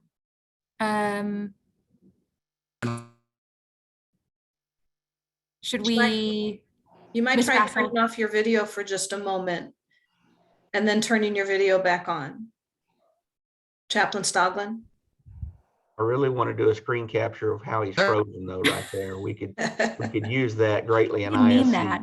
It's very intense. I like it. I like it. Oop, we lost him entirely. And that's not a theological statement. So Yeah. This is a funny board. I was about to say when I saw Mr. Spink's hand go up that, oh, we've gotten enough to rouse the I know. dragon from his cave. That's fun. Mhm. I was glad to hear your voice. Okay. Well, do we want to take a vote while we're waiting on Chaplain Stoglin just to kind of see where everybody is? Okay, how many of y'all are in favor of keeping the relevant graduate degree or adding the relevant graduate degree? I mean, adding the term graduate to, Yes, adding relevant Supervisor? graduate to supervisor. I like it. Okay. How many of y'all are in favor of leaving it as just supervisor? And how many of you are abstaining? Yeah, I'm agnostic on the issue. Again, not Okay. theological. Okay. Well, then we will let, whenever I don't want to take a break yet, but we take a break, I will let Attorney Hyde kind of wordsmith that for us along with H. I think that's it for the yellow highlights. There is one other change that I would like to propose that we make. Let me just throw it out there. I'm wondering how y'all would feel about adding 3 hours in crisis management to include things like suicide prevention, risk assessment, threat assessment, safety planning. I actually, for some reason, thought this was already included, but I guess it's not. I guess I just dreamed that up. But as I think about, just the increase in suicides, especially among the military, as I think about just the increase in mental health, I don't know, just the mental health crisis in our state, as I think about things like, Uvalde and Sutherland Springs and just some of the other tragedies that we've had in this, in our state. I'm just wondering if adding 3 hours in crisis management as a CEU would be a good idea. And Attorney Hyde, I would love to hear what you have to say. While I don't disagree with the idea in principle, the issue I'm going to raise is I think that would be a substantive change to the rule. And since we're voting to adopt it, I think Okay. that would need to first go to be proposed at a late, it would have to be republished. So instead of pulling this whole rule down and then republishing, I think it would be better to move forward with non-substantive changes, adopt Okay. those, and then you can repropose it at a later date. So I don't think we can do that right now, I guess is what I'm trying to say. Okay. Because I thought maybe some of these were substantive changes, so I thought maybe we could just squeeze it in there. But anyways, if these are not, then that's cool. Dr. Elder? Yeah, so I would like to hear from Mrs. Smith about whether this was discussed in the standardization committee so that I could just have more information about what was the conversation around the crisis management, because I've heard that before. Okay, well, let me do Ms. Smith and then Mr. Francis. Thank you. It was discussed, and to our knowledge, the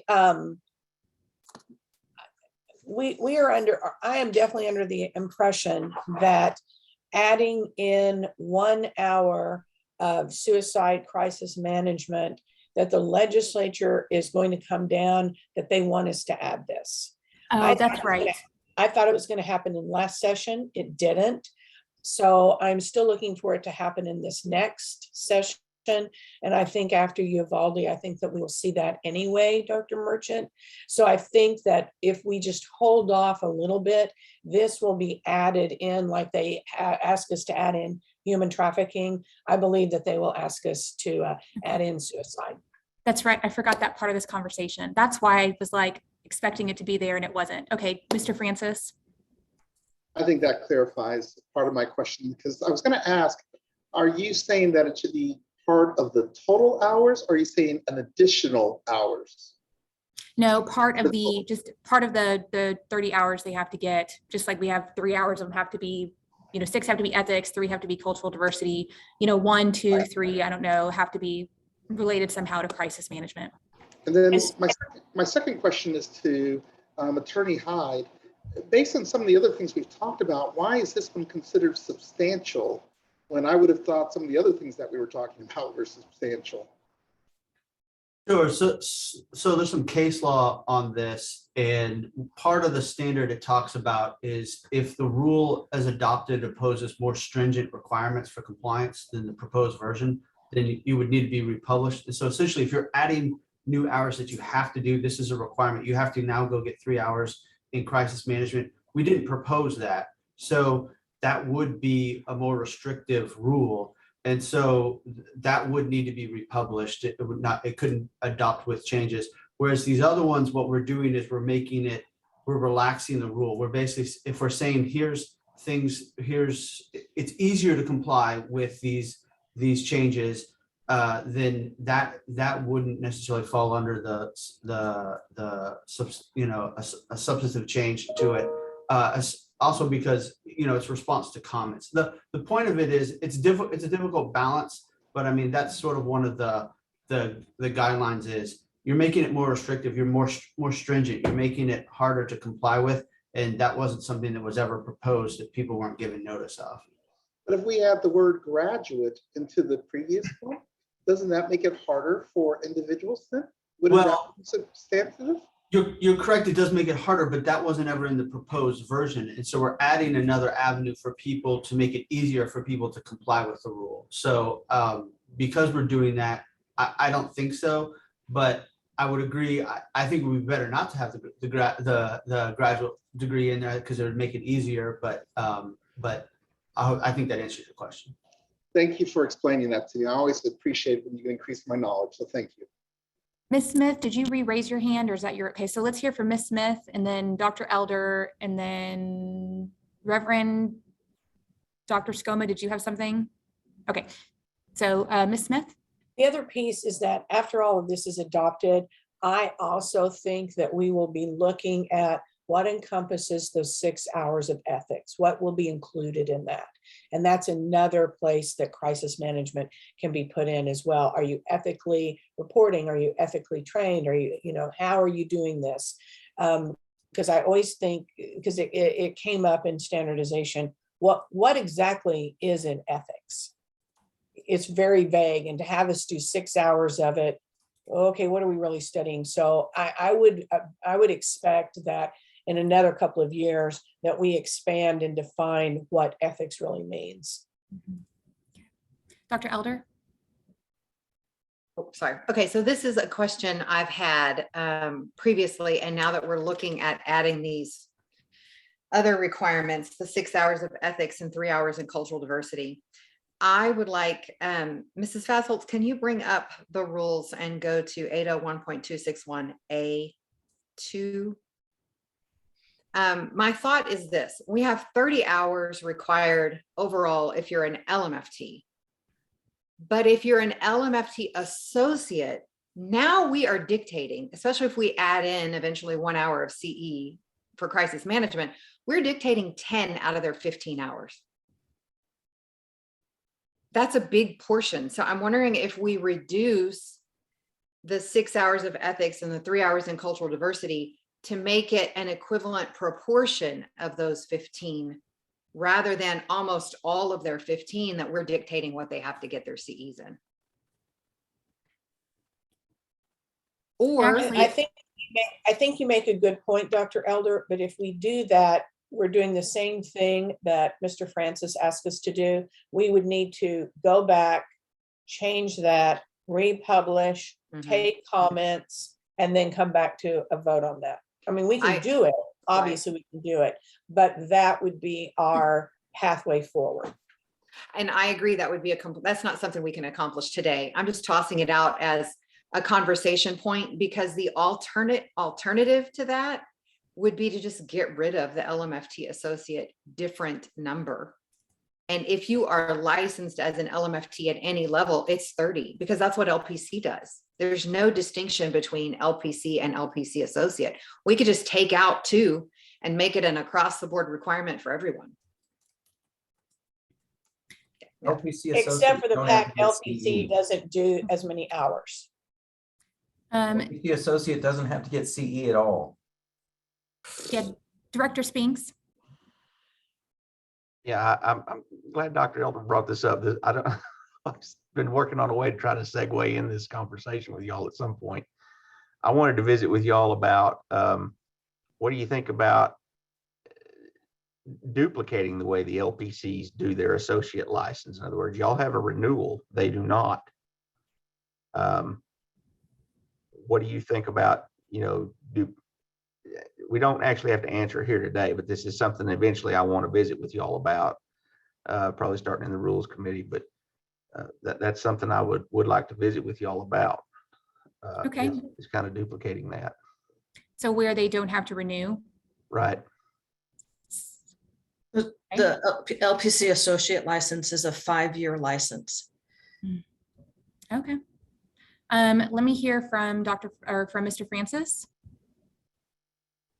I was just going to ask Ms. Fasold if we could put both of these items on the next rules committee agenda. Dr. Elders, and then also Mr. Spinks, Director Spinks, please. I have made note. Thank you. Thank you very much. Okay, so is there any other discussion on the CE requirements at this juncture? Did Chaplain Stodlin get to finish his thought when we lost him? I don't know what part, thank you, Sarah. I don't know what part you lost me in, because this computer system or whatever is acting rather erratic today. But my point is that Attorney Hyatt,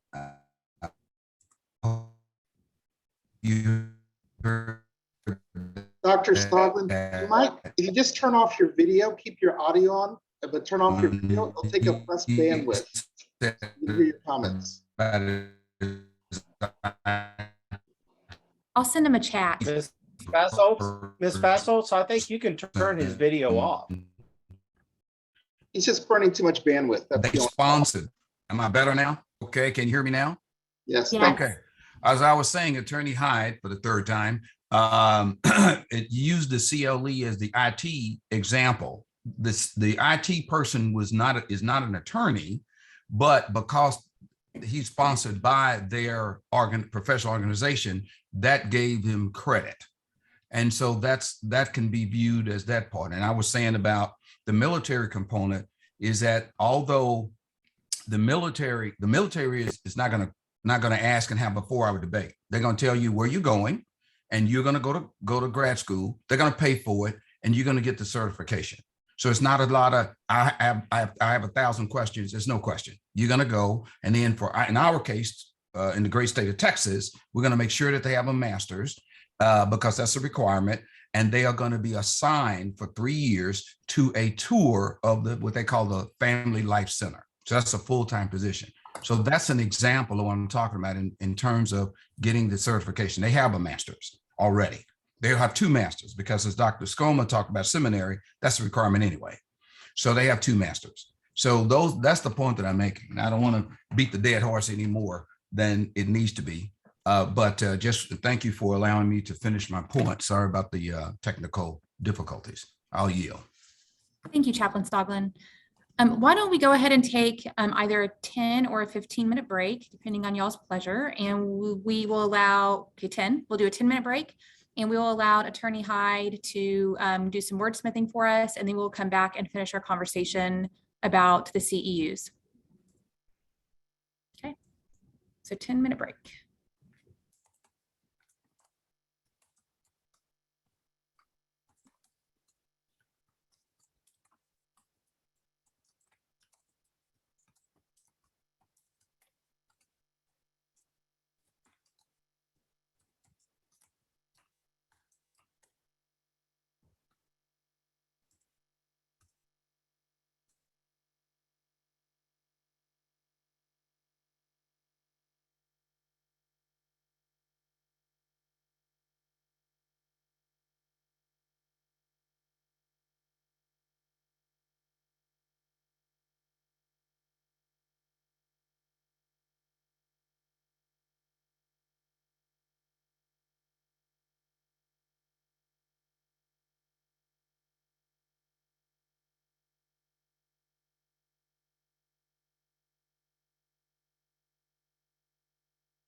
Sarah, did y'all get relocated? Unpacked, moved in, all that kind of stuff, okay? Mostly, yep. It was, and I thank you. I am very grateful to Director Spinks and Ms. Skiff and Ms. Noack and others who were instrumental in making the move as smooth and as painless as possible. It was so well organized and so well executed. There's some glitches with the building. We had some delay in getting being able to again edit our website, but they were very minor compared to how it could have been. It was so professionally done. I was so impressed, and I'm very grateful for their efforts. Excellent. Moves can be either chaotic or they can be much more smooth. And it sounds like this was much more smooth for you. So good. Glad to hear that. Thank you.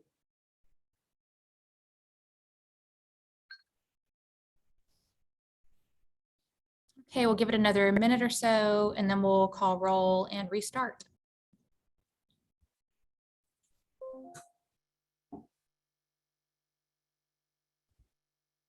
Hey, before we start, Dr. Skoma, where are you in your picture when you're in the green slicker? You're on mute. That was 4 years ago today on my daughter's birthday in the island of Skye in Scotland, the Isle of Skye. We had a picnic in the rain on a rock next to these fairy ponds. It was, imagine yourself in a fairy tale, and that's the Isle of Skye. So I was going to guess Lubbock. Yeah, or Lubbock. Exactly. Yeah, they're about the Isle of same. nothing but sky. Tim, that was just mean. That was just mean. So Janine, where are you traveling to? I just got back from the UK. I did a study course in Oxford at Christ College, which was interesting and hot, but it was really fun. So now I feel like I've, had my own time in Harry Potter world. And then I go in August, I'm going to go to Kenya on safari. Oh my gosh, that is so fantastic. Yeah. And what are you doing in September? I'm going to Portugal. Man, you're such a world traveler. I'm so jealous. I don't know what happened this year. I usually travel, but maybe not this much because I went to Egypt in January. So I'm getting a lot of travel in this year. So yes, what are you going to love? That picture just looks so awesome. Here's the full picture. So you kind of get the idea. And again, that is July the 22nd. So beautiful. Look at you flashing the gig 'em. Oh, no. That was, I Oh, don't no. Oh, once again, that's mean, Tim, once again. So do you think Attorney Hyde is ready for us to begin? Okay, he's here.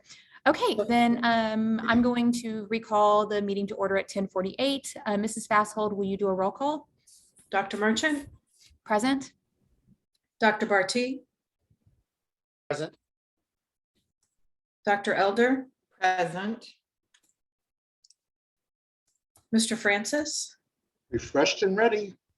Thank you. Reverend Dr. Skoma, present.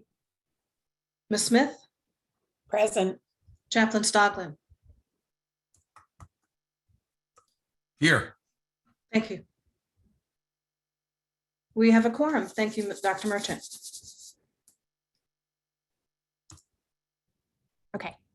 Okay, then let's see here. Okay, Patrick, were you able to come up with some wordsmithing? I did. Sarah, did you get my email? Yes, I will share.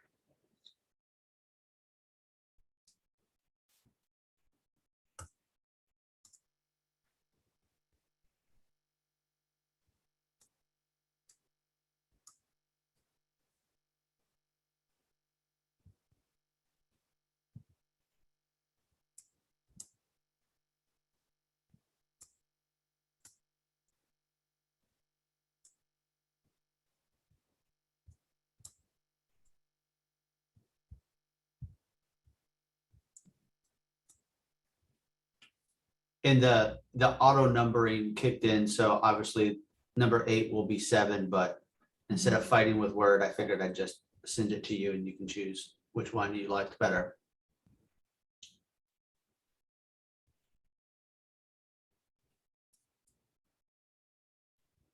I liked 7 over Me 6. too. I like 7. Are we not worried about the relevancy dynamic? Do we just? Any graduate level licensee?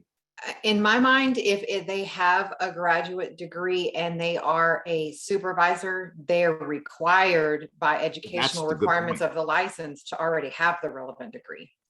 That's a very good point. Yeah, you couldn't have the one without the other.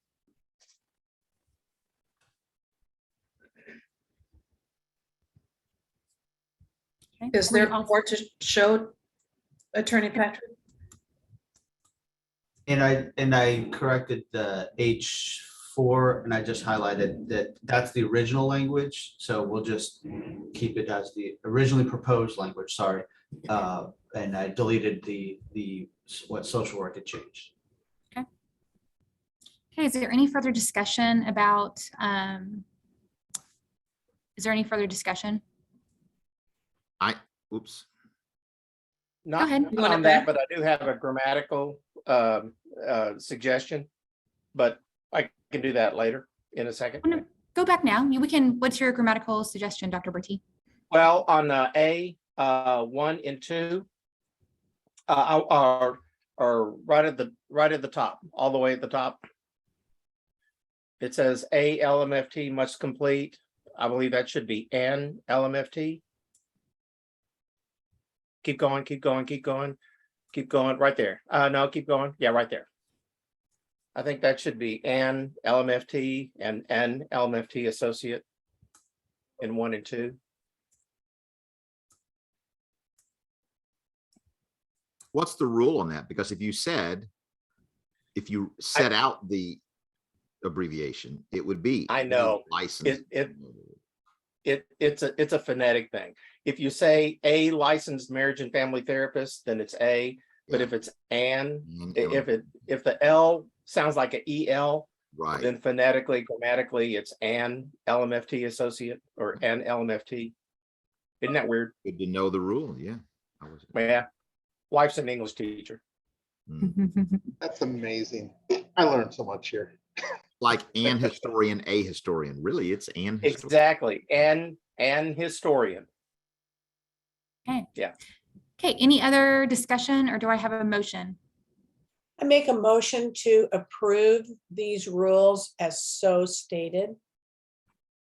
Second. George Francis is seconding. Mm. Any further discussion? All those in favor, raise your hand. Any opposed? Anybody abstaining? Okay, then the motion passes. I've noticed that Ms. Moore has joined us. Is there a comment that you have, Ms. Moore? Or are you just hanging out? Ms. Moore is the board administrator for the psychologist board, just to introduce her to the board and to the attendees.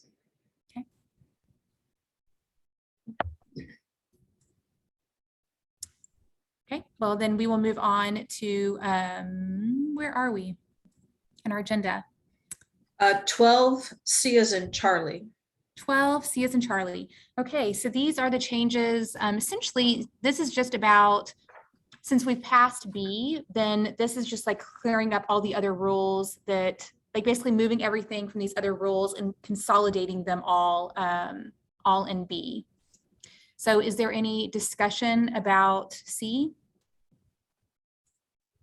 I make a can I have- motion that we approve them all. Okay, is there a second?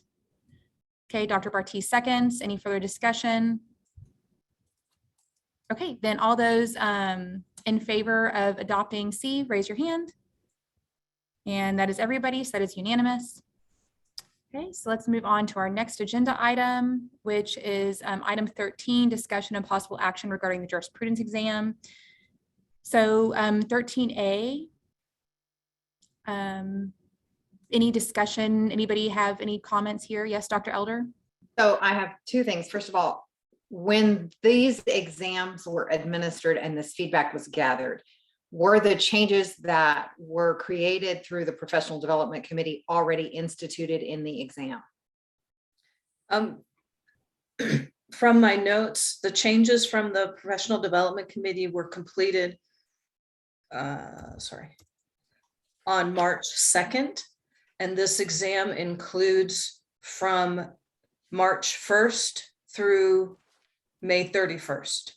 So there may be whoever took the exam on March 1st would have had the old version. So hopefully it's a small number.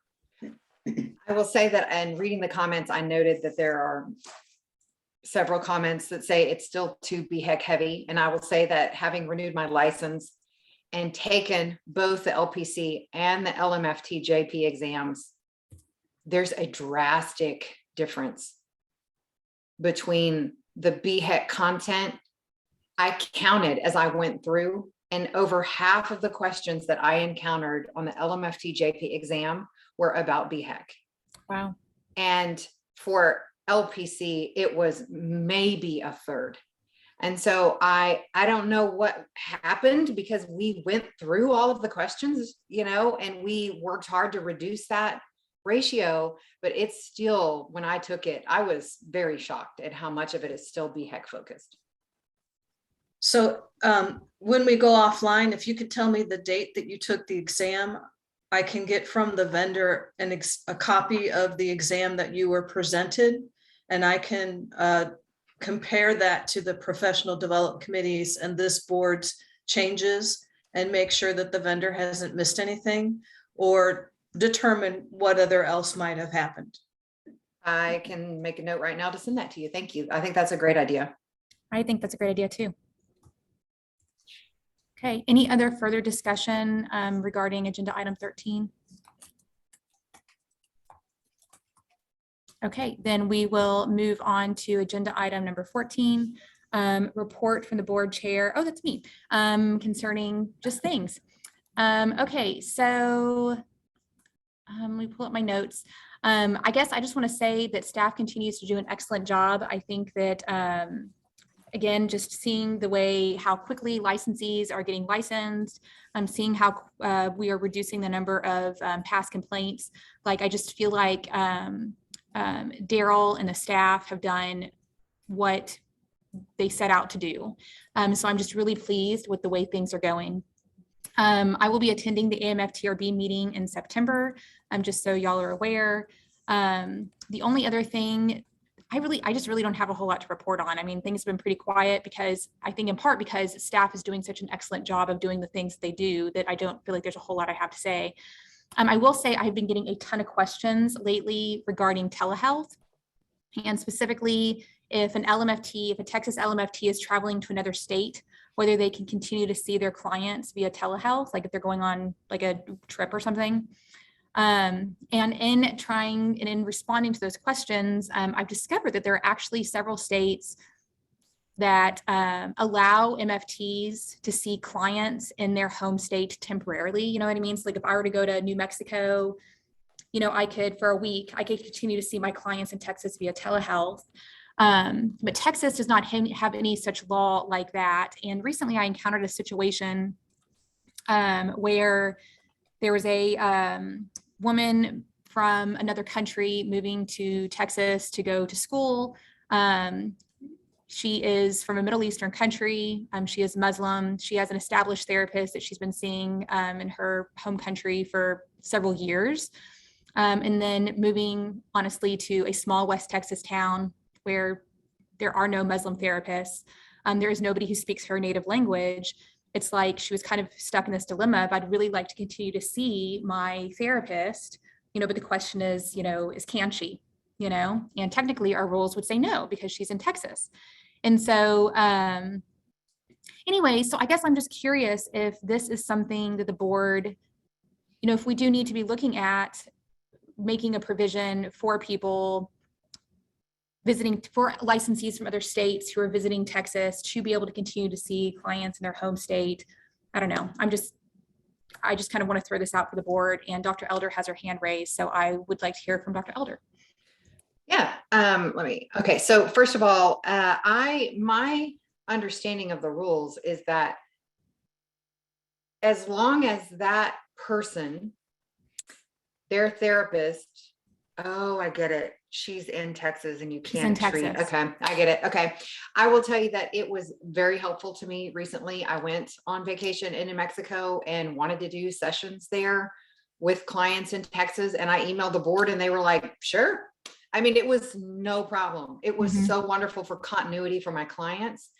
And I just think mobility is such a key to what we need to do right now. I know we're moving in that direction of the counseling, the marriage and family therapy compact. I was excited to see that social work is moving forward on that. And I think that will solve some of this. But in the meantime, I would be in support of some type of like temporary provision to provide that continuation access. Ms. Smith? Unmute myself. I also think that this is something that we need to put on our agenda, and we need to start talking about this and what can we do? Where are we bound by statute? What can we do? What can we not? I have a lot, I was going to talk about this on the next item when George and I are giving our report from BHEC. I am very anxious that the other boards are moving at a much faster pace in how they're going to cross state lines and compacts. And we don't have anything like that on the table at all. We don't have the ability at all. So there is no compact for MFTs currently in the works. They're social workers, psychologists, LPCs, they are all light years ahead of us. And this makes me very, very anxious. This is going to be a crisis thing for us if we don't begin to tackle it, in my opinion. Okay, let me hear from Reverend Dr. Skoma and then Dr. Barty. Also, I don't know if Daryl can speak, if he wants to come back and speak at all to MFT compacts. I know that conversation has come up with him in the past, but I don't think those conversations have actually gone anywhere. So Reverend Dr. Skoma, you're muted. Muted. I just hit the wrong button. I went over and unmuted something else. I'm glad this has come up because I had a question that I wanted to ask and I wasn't sure where to put it in terms of our abilities to do something. I'll put it in a personal context of what came up. My sister is a neurologist in Fort Worth, and there's a shortage of neurologists around the country.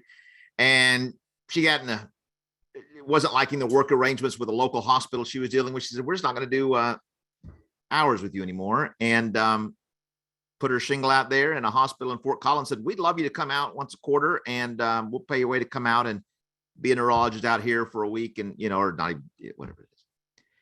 And I said, how does your license allow that? And she said, they have this thing. And so it got me thinking, do we have anything like that? What would it take? Do we want to do something like that? What would it take to get something like that? Is it a state by state issue, or can we? Compacts generally cost a bunch of money. And I know that was whenever Daryl talked about this. I think he talked to us about it probably about a little over a year ago. That essentially they're just really expensive, but that doesn't mean that we shouldn't do it. To the state or to the individual or what? Yeah. Right, but that's not the piece. And I would love it if Daryl has the ability to come on for just a couple of minutes on this, because MFTs aren't working on compacts. They're working on something else called, I don't know what it's called. Endorsement. We're the only license that required telehealth hours to be in our CEUs, and we're the ones that are the furthest behind. So let me hear from it if he could, because he could give us the proper terminology. Exactly, yeah. So let me hear from Dr. Barty and then Attorney Hyde. Yeah, real quickly, just backing up to the beginning of the conversation about international and state lines and things. We have to honor, what's going on in Texas and what's going on in the other state. And if the other state has accommodations, then yes, we can do cross state lines because that follows the requirements. Internationally, same thing. If there's permissions internationally, then we're okay. If there's restrictions internationally, then we're not okay. So just because somebody is coming here internationally, does that automatically mean that they are prohibited from it? And says no, they need to check the statutes of the country that they're coming from to see if there's any laws that are prohibiting that or against that or anything along those lines. And as long as we're following the laws of Texas and the laws internationally, then I think we're okay. Well, the thing is in order for somebody in Texas to be seen, the person who is seeing them has to have a Texas license. And so that is why she could not continue to see her therapist in her home country, is because that therapist is not licensed in Texas. Understood. Yeah. Attorney Hyde, and then Chaplain Stoglin. I was just going to add, you had questions about compacts. I know psychology is a member of a compact, it's SIPAC. I'm actually the board representative for that compact. But the general issue with it is that legislation has to pass. It has to be passed by statute in order to join it. So the board really can't do anything to pass that legislation, make that happen. Each state has to pass legislation joining that compact, and once they do, then they can then operate within those states that have joined that compact. So to Dr. Scoma's point, I believe there's medical compacts where, if you're licensed in one state, I'm not sure all the details because there's a nursing compact, there's a PT compact, there's multiple types of compacts, but it's for certain practice between state lines. And so psychology has that where each one is different, so you have to look at them differently, but psychology is set up where if you're licensed in Texas and you get a certification through SIPAC, you could then practice telepsychology in every member state, and they're in the 30s. I don't remember where they are right now, but I want to say it's like 30 or 31 states that you can deliver psychological services to. So I don't know if that helps answer anybody's questions about compacts, but Okay, let's hear from Chaplain Stoglin, and then Ms. Smith, and then Dr. Elder. Thank you, Madam Chair. A lot of these countries people have visited. I've been there and done that. And so they had in uniform service called the continuity of care. And like the young lady who is the proper name is Muslima, which means female Muslim. And so 20 years ago, they did a study in Dallas, and they spoke 110 dialects and languages 20 years ago in Dallas. So there are some Muslimas, since that culture says women with women, men with men, so that are in the great state of Texas. And so if they checked, there are Muslimas, and there are other organizations that can help with that. So she's not restricted. And I know she's built a relationship with that particular therapist out of her country and culture, but there's a continuity of care if one were to check, in her case, a Muslima, to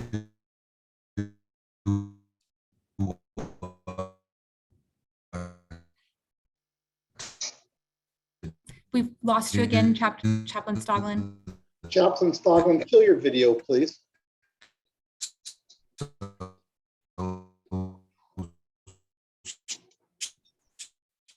Sarah, can you turn off his video?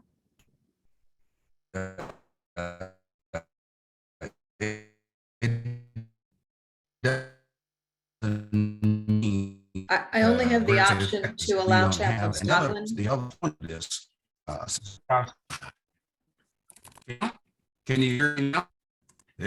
I did. Can you hear me? Now. Say that again, Chaplain Stoglin. Okay, can you hear me? Just barely. Hello? Turn off your video. How about now? Can you hear me now? Yes. Can't hear me now. Can hear me now. Yes. Oh, he's gone. Okay. Ms. Smith, and then Dr. Elder. Thank you. Mr. Hyde, can you provide any information on what the national associations are doing as far as MFT compacts? Because I am not aware of any that are occurring. They are using a different term, which I don't remember right now. But can you give us an update on the status nationally of other states approaching this same issue that we're having? For MFT, I'm not aware of any. For MFT. Yeah, I'm not aware of That's the problem. activity. Let me check my email. I could have sworn that I had an email from Lois with AMFTRB requesting either myself or Daryl join a conversation about compacts. So I'm going to dig through my email and see if I can find that while we hear from Dr. Elder. Thank you. So I wanted to share that I attended a quite educational presentation about compacts, and it was put on by Chi Sigma Iota, so it was LPC focused. But one of the things that I learned that was very eye-opening is that Florida just joined this compact for counselors to be able to practice across state lines. And what they discovered is that the wording of the compact is crucial, because at the last minute, psychologists came in, added an amendment to a bill that was on its way to being passed. It was passed, and what it did is allows psychologists to counsel and provide services under the counseling compact. So they snuck in under there as an approved provider as part of the counseling compact by this simple amendment in wording. And so their point, and this is getting, the cart before the horse, but watch other legislative movement, not just the bill that is associated with the compact, because other professional organizations can move bills forward that drastically change the way that that compact is implemented and offers some advantages to their profession because of the hard work of our profession.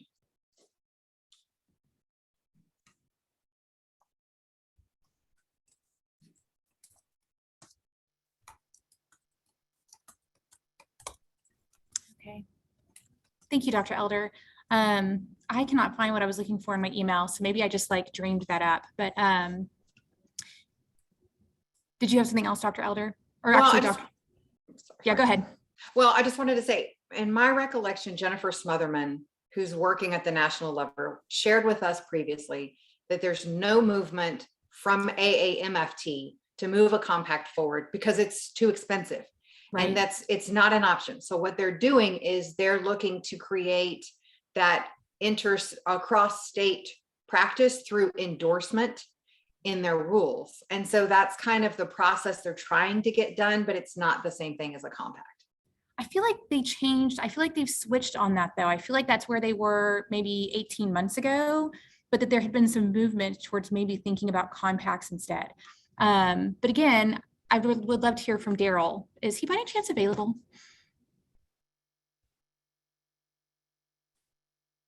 He's not We're not online sure. with us, Madam Chair. He's I'll gone go- where? I'll go let him know. Okay. Miss He's Smith. not online with us currently. Okay, Miss Smith and then Attorney Hyde. I just wanted to say that in the Florida one, I think that's interesting how because Florida has a SIPAC. And so they didn't really sneak in. They just made the addendum because they already had this in place. So I think it's interesting how they presented it at the conference that you attended. Because Florida psychologists already have a SIPAC. So I think they just put in an addendum that would allow them to go ahead, not under the counselor, but under the psychologist rules, because they are already in a SIPAC with Florida. Does the SIPAC include all 50 states? No, SIPAC includes state by state by state by state by state. And so as does all compacts, the same as the LPC, same as counselors, it has to go state by state by state. And now Right. for SIPAC, it's not state, they can also have individuals. So if you're approved as an individual provider, not just everybody in the state of Texas can do this. Does that make sense? I think so. So You're- would you it have to be- benefit? oh, now that Daryl's here, I will let, Yeah, I will sure. let him go ahead and address this, because Daryl, I am bemoaning the lack of our ability to have any kind of a pack or a compact movement happening in the MFT world, and how that is leaving us behind as opposed to our fellow SIPAC counselors and social workers that are already working on their ability for mobility. Yeah, I'm thinking that there's probably going to be some discussions about the compact at the AMFTRB meeting in St. Louis in September. I know Chair Merchant, I think you're going to go to that, and I'm Yes, going to sir. try to work with our travel expense committee to either get Sarah, myself, or Tim. I'm going to try to start getting one board member and one staff member to go to these regulatory associations that we are members of, because we're voting members of these things. So we want to try to exert our influence as much as we can there, and kind of throw around our weight. Yeah, y'all are kind of on the tail end of the compacts in the mental health, excuse me, the mental health world. SIPAC is rolling like gangbusters. It's going good. Counseling, I don't know if TCA has ever secured a bill sponsor. It may be too early for them to do it for the 88th, but as far as I know, they have not. The social work compact is now out for public comment. In fact, I had to jump off just a second ago because we had a problem with it that I had to help fix real quick. I'll tell you, Janine, one of the big problems that marriage and family therapy is going to have with a compact is your numbers and where the concentration is. You guys are heavily concentrated. I think you came out of California originally. California doesn't like to play with anybody, and that's a problem. Yeah. When you get professions that are concentrated in California and New York who don't like to play with anybody else, it's very difficult. You're not going to set up a compact for 1,500 people in the Dakotas or in Georgia. You've got to have, thousands of providers scattered kind of semi-equally across the country for it to make sense. If the vast majority of you are in California and New York and they don't play with one another or anybody else, then there's no point in having a compact. DOD is not going to fund that. And that's another big thing with compacts is you really got to have somebody with deep pockets to come in and fund this thing. Now, the good thing is on y'all side is the Council of State Governments is definitely interested in this, and they are looking at it. And I've been working with them to try to kind of get some momentum going on this thing, because they've got the connections with the Department of Defense, and the DOD has deep enough pockets where they can make this happen. But we've just got to, find a place. We've got to have some place to help set this thing up. Like social work has ASWB, psychology had ASPPB. I think it's a bad idea to set up your compact commission with the National Association for the Professions, because that's you got a regulatory entity, which is the compact. You don't want that married to the National Association. That's got some trade issues there that you want to stay away from. The feds are not going to like. Well, and our National Association is different than the others, and that the changes in how they've done the states versus now regional. Yeah. It is a very weak National Association now. Yeah, and that's kind of another thing that's another area that's different for y'all, is that you're not as, you don't have as a congealed community at the national level to kind of help push on this. So you got some other hurdles that the other folks don't have. Okay, so let me hear from Ms. Smith, and then I have a comment. The other question I had, if we are not allowed to do this, how does this not play into the exclusionary piece, like the North Carolina, we're being excluded now. It's impending on our ability to work. So where is that going to end up falling, do you think? Well, honestly, I don't know how much. You're not going to be able to use that argument and go to other states and say, hey, let us in because you're impeding competition here, because the states, regardless of the North Carolina Dental Board case, states have the right to set the standard. Their legislatures can set the standards for who comes in and who doesn't. North Carolina really applies to us as the regulatory body. It does not apply to the legislative branch. Licensing, yeah. Yeah. Okay. So Just looking for an angle. I'm looking for an angle. I think Okay.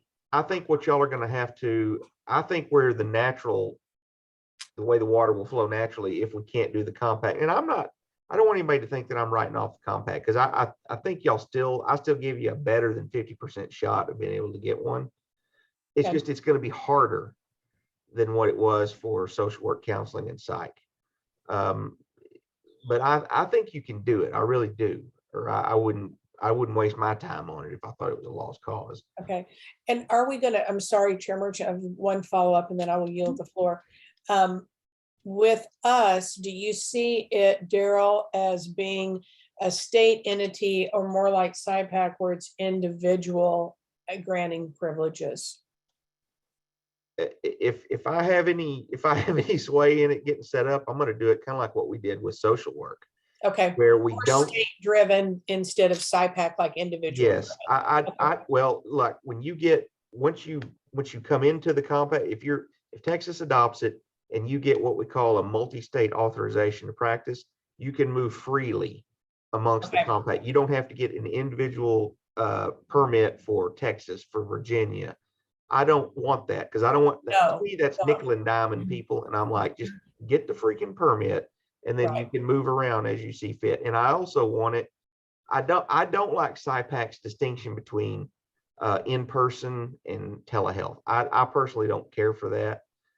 I kind of want it to where you can just do either one. And I think that's the way we've Okay. got social work set up. I just wanted to double check how you were viewing it, because I don't like those pieces of SIPAC. I like what social workers and counselors what the counselors are hoping to do if they can get a bill sponsor. Okay, I yield the floor. Thank you.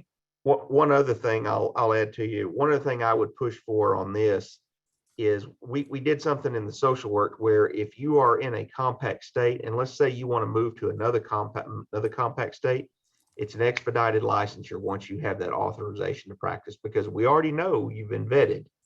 And so you can move to that state, change your home state jurisdiction. They'll give you a new license. Say if somebody came here, we would go ahead and give them a Texas license. They would surrender their Virginia license, but they would still be able to practice in Virginia under the compact. So it's a seamless transition. And so that's what we're trying. That hasn't been done before, I don't think. But that's something I had pushed for on the social work side. So we're gonna try it out on social work, but that's probably something I'd look at doing here for y'all as well. All right. Well, we're interested to see what happens when you and Chair Merchant get to go. So Daryl, because it sounds like even if we were to do a compact, that we would be looking at something that would be maybe even decades away, like something that would be 5 years away or 10 years away, that it's not something that's going to be happening within the next year or two, correct? Correct. Yeah, it won't be decades, but you're probably looking at 5 to 6 years away. I Okay. mean, you're not going to get this legislative session, so No. it'll be the 89th starting At in the earliest. 25. Yeah, at the So I earliest. guess my question is at this juncture, just so that we can move quicker, would it be better for the board to be looking at things like endorsement rules or looking at universal licensure or other things to make it easier for people to come here and practice, or to aid telehealth? Yeah, I think you should be looking at stuff like that. Now you're going to be hamstrung a little bit by your statutes. Okay. Y'all got some pretty convoluted statutes that are frankly difficult to work with. Which statutes do you think we'd have the hardest time overcoming? You got was it 3,000 hours? It's that whole soup of, you got to have 3,000 hours and then 1,500 of this. I can't remember all the formula, but it's a very complicated formula. And that's, unfortunately, a lot of that is in statute. But can we do licensure by endorsement? You guys cannot, I don't think you're going to be able to do that on your own. Now, the legislature could do that for you, like House Bill 3626 last time would have done that. It would have created a very quick route into licensure if you were already licensed in another jurisdiction. And a lot of people think whenever I say that, they're like, oh, well, then we wouldn't need a compact. I'm like, no, that's not true. They are not mutually exclusive, Right. because that helps people coming in, but it doesn't help you guys for your patients that travel to Oklahoma or Alabama, go Gulf Shores, Alabama for the holiday, so you really, you need to look at both. Chair, we'll just have to I'll have to look offline, Patrick and I will, but y'all are going to be limited in what you can do. Okay. You've got more wiggle room for the military folks because you've got a statute that says, substantial equivalency. You don't have anything like that for just non-military folks. And that's the vast majority of what we get. So our hands are tied here. Okay. At this juncture, I think what I would like to do is ask the Rules Committee to add, I hate to add more to your agenda, but I would like for the Rules Committee to look at creating some sort of temporary licensure for visiting therapists, if that's possible, if that's doable, if we even want that. But can I put that to the Rules Committee and have y'all have a conversation about some sort of way for people to see their clients in Texas when they're, or people visiting therapists to see clients in their home state? Are we okay with that as a board, putting that on the Rules Committee? Chair Merchant, could I also make an addendum to that we Yes, get please. from Mr. Hyde and Executive Director Spinks, that they would give us some direction as to which in our code would be the most applicable to look at. So we have some sort, are we looking at occupations, or we look, where's going to be the best thing that they see that if it was to get changed, this would be an area to begin to look at? I can tell you off the top of my head, there's one area where I think all the boards have some wiggle room. And that is, right now, the way this works under all the boards is, if you or the patient, if the provider or the patient is located in Texas, we say you have to have a license. Some jurisdictions don't. Some jurisdictions say, we're just going to look at where the patient is. We're going to consider that to be the area where services are being delivered, and therefore the licensure laws there would control. If that's the case, and well, I won't get into it here, but that's an area where we may have some wiggle room there, is how we view the licensure requirement here. We may be able to loosen it up a little bit for therapists who travel here on vacation, yet they want to continue seeing patients back home or something like that. We could, in that instance, say, well, you're not delivering services here in Texas. You're doing it back in Virginia, so you're Virginia's problem if you screw something up. That's just not historically how we've done it, but that's something that I think we might have some wiggle room on there. But again, the legislature has the legislature has said thou shalt have a license except in a very limited number of circumstances. And so we have to we've got to be careful there not to run afoul of their primacy. Does that make sense, Mr. Francis, what I'm asking? It does. Okay.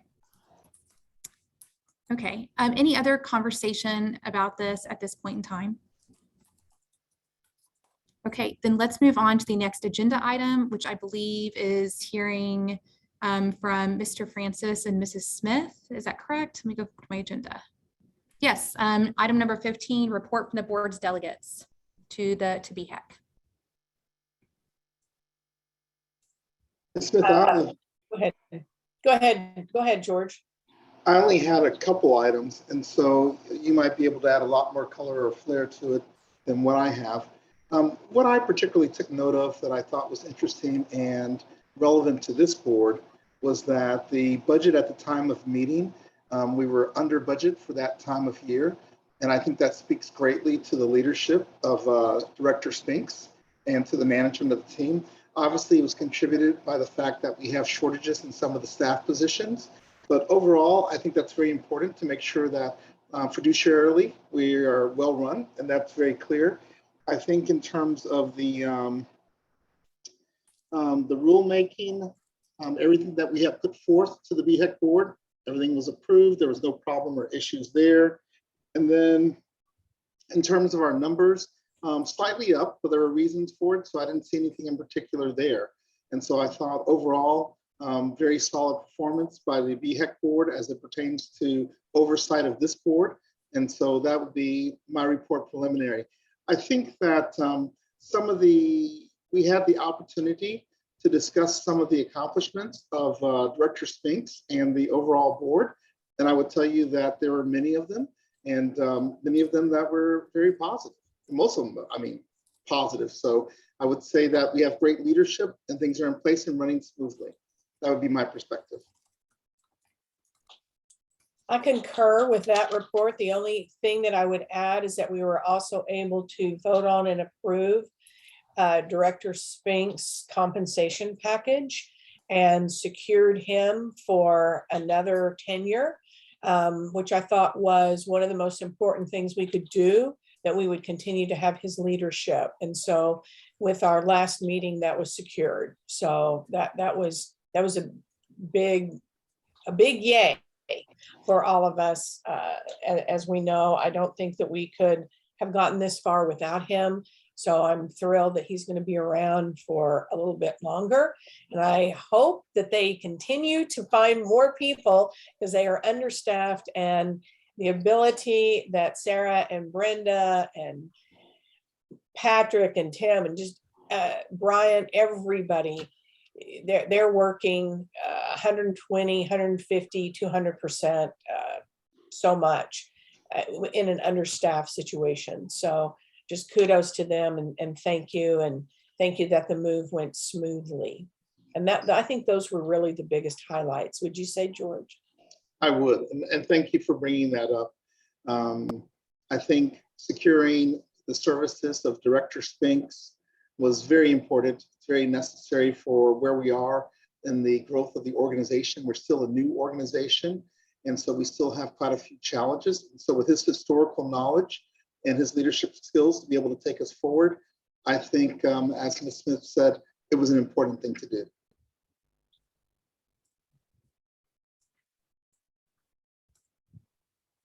Okay, Madam thank Chair, you. that concludes, I think, our report. Okay, thank you so very much. Is there any discussion, question, comments? Okie dokie, then we will move on to agenda item number 16, report from the board administrator. Sarah? Thank you. I'd like to share my screen just to give some public service announcements. From the council's homepage, if you'd go to the link for marriage and family therapists and down to the quick link on the right-hand side for forms and publications, we've had a lot of questions about, I want to change supervisors. How do I do that? And the rules explain that you must submit a supervisory agreement form to inform the board of that supervisory relationship. And it's the same form whether you're applying for an initial license, whether you're getting a second supervisor, because rules allowed for no more than 2, or whether you're changing supervisors. So just wanted to make sure that people know where to find that form. You can complete that form with your new supervisor and submit that form via the Contact Us webpage, also a quick link on the left-hand side. Scroll down to the Email Us form, and you'll note that at the bottom of this form, there is an upload document feature, so you can upload documents and submit those to staff.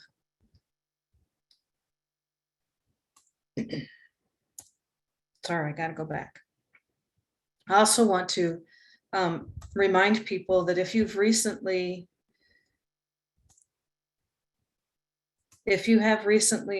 renewed your license, you do not receive automatically a renewal permit. You can order one if you need one, but the board and the council have determined that the online verification form is what verifies you the renewal of your license. And many people are I'm going to say some people are in a delinquent status because they didn't realize that they need to complete that fingerprint process, and staff by statute cannot renew the license until the fingerprint process is completed. And we've received the FBI and DPS reports on that licensee. So please visit the fingerprint information webpage to know how to deal with that. What was my next one? I've shared with the board members. I attended the Texas Statewide Health Coordinating Council's March 3rd and June 9th meetings. I subscribed to their announcements, so I'll know when their next meeting occurs. This coordinating council is working across the silos, if you will, of the different government agencies. So for example, in the event of declared disaster, rather than have multiple agencies descend upon a small town without coordinated efforts, the council coordinates those efforts and makes sure that whatever disaster is occurring isn't compounded by our good intentions of relief, and that they're coordinated in a logical and an efficient and appropriate manner. So that's included in the board materials. I didn't recognize anything of significance for the board to look at or to take action on during these meetings, just to know that the coordinating council is there. And if the councils take some action, then I'll try to inform the board of that action that might impact the board or impact the licensees for this board. Wanted to bring to your attention the new fee schedule. That's on the council's forms and publications webpage. So if you go back to the council's homepage and go down to the quick link for forms and publications, you can see the fee schedule is here. Also wanted to bring your attention, a relatively new strategic plan is there for people's review.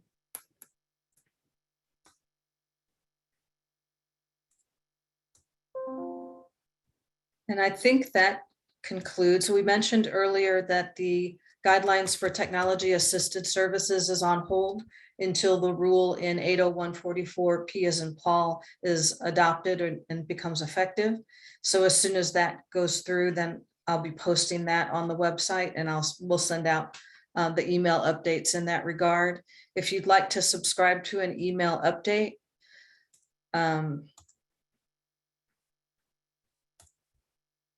then go to the council's homepage or select from the quick links on the right-hand side, the email updates, complete the subscription form.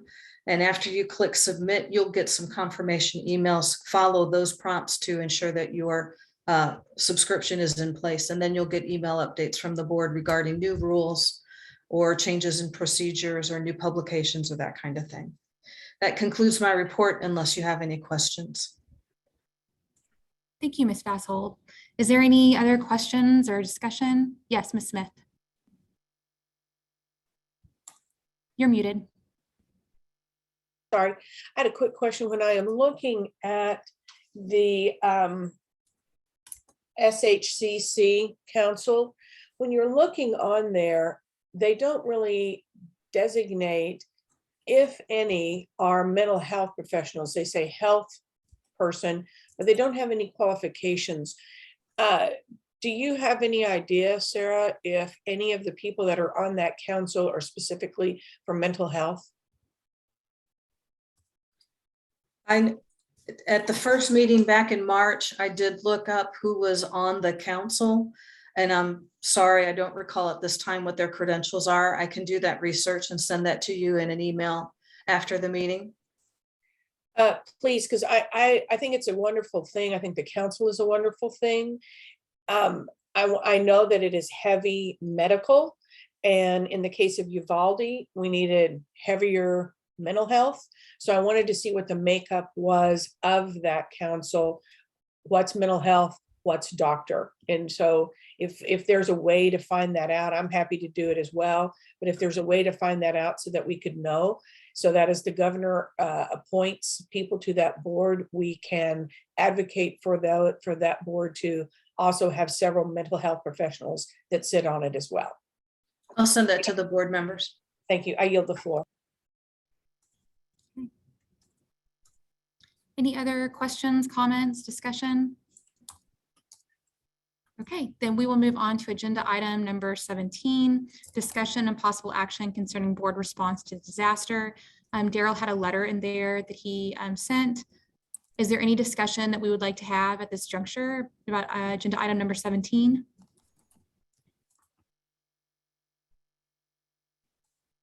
Oh, wait, sorry, hold on. Reverend Dr. Skoma? I just think the issue there was to the nature of responding to gun disasters, and there was some concern about the political aspects of that when we talk about guns. I think we can accomplish the same thing. What we're talking about are disasters of mass loss of life. We don't, for 9/11, we don't worry about airplanes. We're talking about the trauma that comes with that. I do think hearing the rhetoric we're hearing from the legislators and things, that's going to be a focus. Mental health care is going to be a focus of this coming legislative session. And I do think we're going to need to be ready for that, and at least have some conversations proactively.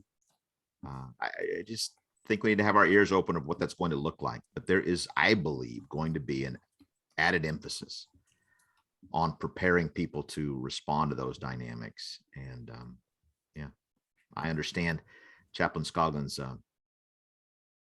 emphasis on that area without it becoming a political dynamic. Right, yes, yeah, yes. Chaplain Stoglin? Yes, can you hear me now? I know you can't see me. Yes, sir. Thank you, Board Member Francis. I tried it several times, but for some reason in the Metroplex, we're having difficulty. But thank you, Dr. Skoma, for your point. And as you were saying, we're not interested in having people to overwork or over-research. We're just asking the question and being proactive.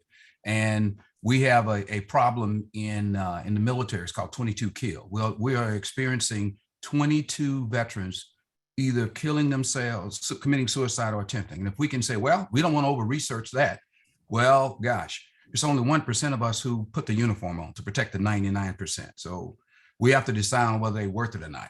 So our issue is a question, what are resources? What can we do? And Dr. Skoma, I will not prolong your point. It is correct. We're just trying to figure out what the heck we should be doing proactively. We're not over-researching, overacting, overworking. We're just trying to say, as mental health professionals, what can we do? What can we provide? What resources are readily available? So if people ask us, Dr. Skoma, you on the board, what resources are available? I don't know. It's not a good answer. These are some of the resources, but this is not the entirety of it. But it gives some John Q. Citizen in the great state of Texas an idea that we have some connection, some idea, some resources readily available to help communities that really are suffering. And when the cameras leave, that's when the help is really needed. It's like someone who dies, everybody is there for the repast and at the church. But as soon as, right, Dr. Skoma, as soon as the funeral and all of that's over, what happens? Then the loneliness takes place. And what happens then? That's what the potential disaster occurs. So that's our point, and I'll yield. Thank you.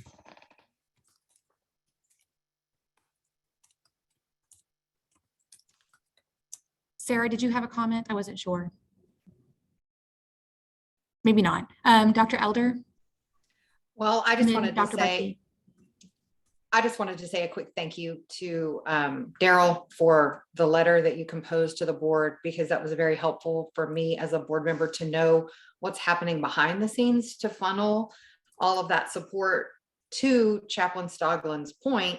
So if we're asked as board members, we know what's happening and are able to respond to that. So I appreciate you being transparent and communicative about those efforts and the fact that you made those efforts at all. And I would request in the future, heaven forbid, we need that kind of intervention again. But if it does occur, I would very much love to be kind of informed as a board member of here's what we're doing, so that if we are asked, we can communicate that to the community.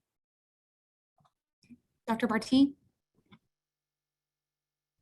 Yes, in light of this, you know, my sense of using the BHEC website is primarily for licensed people, and I think it's designed also to be a greater community access avenue. Is it beyond what we're thinking to maybe have some links on the BHEC site that says in the event of crisis, in the event, community crisis, here's some links that are state-based, or here's what we can do in the event of reporting for, if there's, any types of abuses or human trafficking or anything. Is it too much to put some of those things on the BHEC website and let that be a central repository for licensed professionals to be able to go to have access to some of these resources? Would you mean like how to report child abuse, how to report human trafficking? Do you mean things like that? Well, yes, and I am thinking bigger because, in 17, we're talking about board response to disaster. And I don't want to limit it to something like a mass shooting event in Uvalde. I'm thinking about a tornado. I'm thinking about any kind of community-based disaster where mental health resources, are going to be helpful and beneficial. That where would our people go outside of word of mouth and trying to hunt and peck? And I'm just wondering, is our BHEC site or anything like that capable of having some of those public service links, or maybe even a statement on here's what we do and what we'd like to do? If you're an MFT and you want to go to Uvalde, how could you coordinate resources, or how could you register or something? I don't know. But at some point, just having some kind of a central place for that. Attorney Hyde. I haven't given this a lot of thought. This is just kind of off the top of my head, but I'm just wondering. Attorney Hyde, it looked like you were raising your hand, but maybe not. No, it was just me putting. Okay. Sorry. Okay. Madam Reverend. Chair? I'm sorry, Madam Chair, can you hear me? I'm sorry. Yeah, I was about to ask Chaplain Stoglin, is your hand still? Go ahead. Yes. And to Dr. Barty's point, I think what he's trying to describe is that of a strike team. And I know that there are strike teams within certain communities that when you have a disaster, because you don't want to overwhelm the community, or whenever the initial teams or the initial people come and they go away, where do you put your tent, so to speak, after everybody's gone? Because that community is still going to need your help. So I think what Dr. Barty has in mind and what we may be thinking about, and this may be the rules committees, pardon me, board member Francis, to at least begin to contemplate, not solve, but are there recommendations to come up with a strike team, mental health team, not saying we have to lay out all the rules in one day, but at least come up with some ideas. I think, Dr. Barty, not to put words in your mouth, but I'm hearing you saying something along those lines. Not only, Sarah, putting it up on the website, but also we have a strike team availability ready in the event it's called upon to do so, without getting in the way and stumbling over everybody else who's there when the cameras and the reporters and CNN and all the others are there. What happens to the citizens of the great state of Texas once all those people are gone? And I'll yield. Thank you. Okay, let's hear from Ms. Smith and then Mr. Francis. I was just going to say, Chair Merchant, this might be a great thing for the outreach committee to kind of talk about, and we can coordinate and talk with Mr. Spear about what our capabilities are as far as what the website can support. So this might be something that the outreach committee could look at when we have our meeting.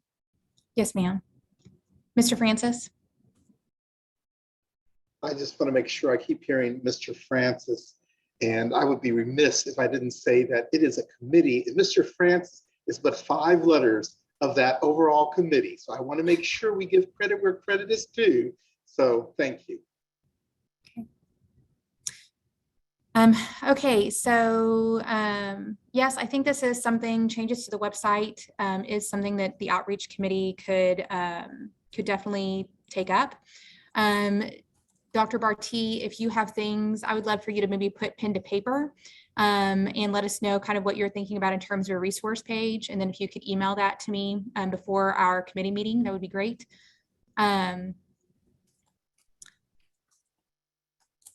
Any other questions, comments, discussion at this point in time?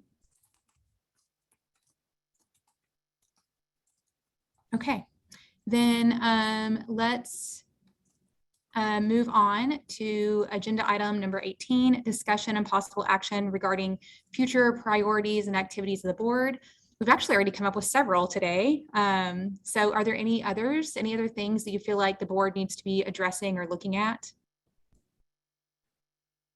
Okay, then, sorry, okay. I may have missed Reverend? my window on this because it probably should have been done under 16, but I was thinking Mr. Spear might speak at one point, but I was curious, it's been mentioned a couple of times about the staffing shortages, and I was curious if we could get a report on. I know when I first got on the board, we didn't have enough staff because we couldn't afford it. Now we can afford it, and there's no cars in the lot. So how is the employment situation in our, not just BHEC, but in our area? And are we seeing any changes in that? Are we able to get some of those holes filled? I haven't heard that today. Our staffing level in the MFT side is stable, and we can tell by the fact that our licensing numbers are good, that things are moving forward. So there aren't any concerns where that stands for the MFT side. Turnover is a real and consistent thing, and it is a very, very competitive market in this town.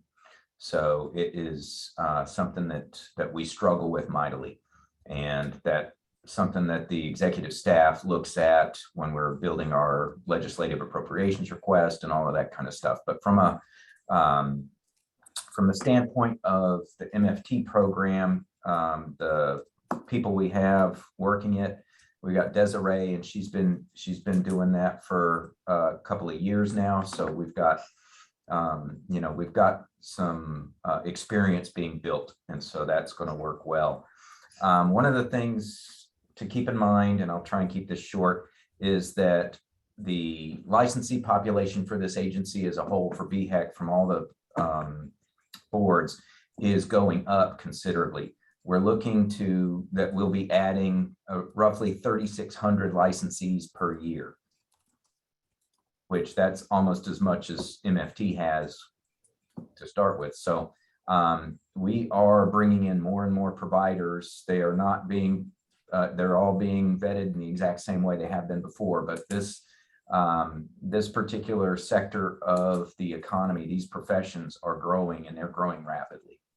Is that due to the growth of the state of Texas of people coming in, or do we have more programs and training, or what do you think that's due to? I attribute that to two things: the influx of individuals. We're getting a lot of out-of-state applicants, and then I've said this before, the changes to the education model allowing more distance learning, that is allowing people to obtain graduate degrees while they are still employed, which they weren't able to do previously.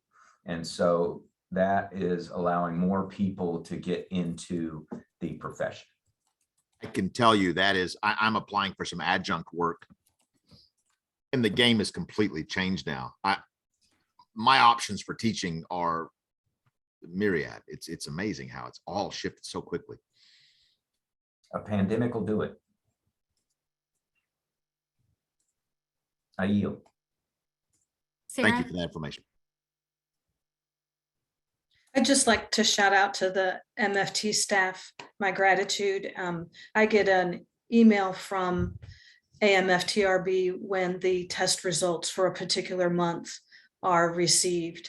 And for at least the last 2 months, it might have been the last 3, staff has turned around the review of those scores and communicated to those who were unsuccessful what they need to do next, and communicated to the person who had a deficiency or issued the license if there was no deficiency within 24 hours of me providing them that score report.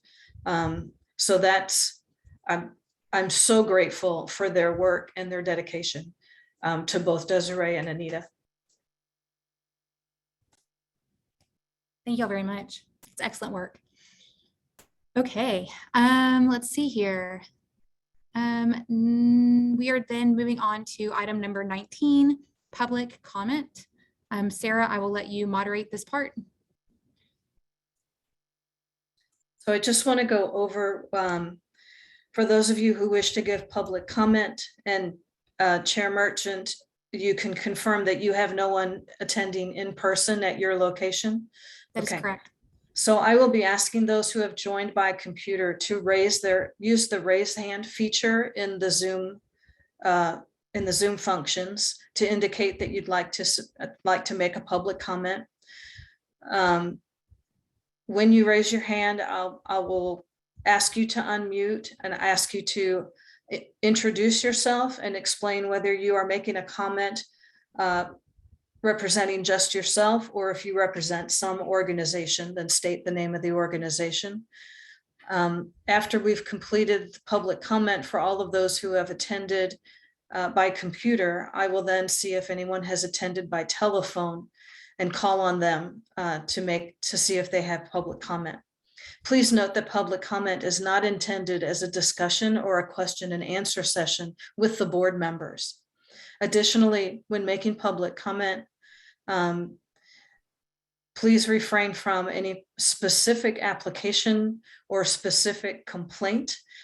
Some of those items are confidential, and the venue of a public board meeting generally is not the place to discuss those issues. Public comments are limited to 3 minutes unless otherwise directed by the presiding officer. So with that, I will see if we have any raised hands in our attendee. And I see Philip Crum. Will you unmute? And do you have public comment? Hi, good morning. My name's Philip Crum, and my partner and I, Kathleen Mills, who's an LPC supervisor, we provide CE workshops and courses for LPCs and LMFTs primarily. I noted several items on my list here, and that I've noticed from today's discussion. I'd like to rattle them off as quickly as I can, and then I'll just leave you with that. Number one, I noticed that currently LMFTs that are looking to become a supervisor can take a 40-hour course, and they can take it from anybody that offers this 40-hour course. But it looks to me like there's a change being proposed that course can now only be taken from an LMFT supervisor. And I'm wondering why that is, given the fact that the requirements for the 40-hour course are the same for LPCs as it is for LMFTs desiring to become a supervisor. So why the limitation there that's basically making my course unavailable to LMFTs? Number two, I really think the board is totally missing the underlying practical application and the math problems that are associated with not including independent stakeholders on the approved provider list. The combination of the 50% rule and being left off the approved provider list, it creates real problems for those of us who provide CE courses. Number three, it sounded to me, I may be wrong, but it sounded to me like the topic was dismissed and accepted, and we moved on once the state attorney's office's ruling about competition was brought up, as if that solved the problem. It does not. Whatever that decision may indicate, and I have yet to read it, I'm going to obtain a copy of that, but whatever that decision says about whether it's fair or not for independent stakeholders to be included or left out of the approved provider list, that will not eliminate the practical everyday problems that I just mentioned that the current proposed reading of the CE requirements is going to present to licensees. Now, we at Practice Matters, we spent hundreds of hours tearing this topic apart and uncovering the impact of leaving independent stakeholders off the approved list. I don't have time to get into it in a 3-minute segment, of course, but the topic is discussed in great detail. And this is, I'm sorry, it has to be a shameless plug, because the series of blog posts that we've done on this topic are found on our website. But we go really deeply into explaining the shortcomings of this issue. Now, to Jody Elder's credit, she was traveling down that road and she was right at the doorway to exploring this problem I'm talking about, and then was derailed by other board members claiming that, oh, it's nobody's left off, nobody's left off. Yeah, we're left off. I really wish, and I'm politely requesting that every board member, please go take a look and read this information first before you finalize this stuff. Fully understand the unnecessary negative impact that this is going to have before you finalize these CE changes. The posts are not difficult to find on the website, and I'll just leave it at that. And I appreciate you listening. Thank you. Thank you, Mr. Crum.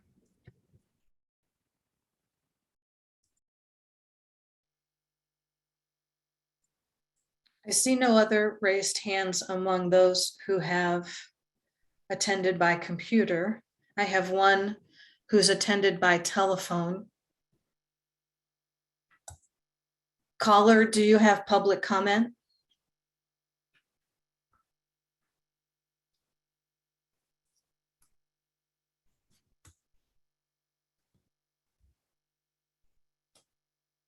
Caller, can you unmute, and do you have public comment?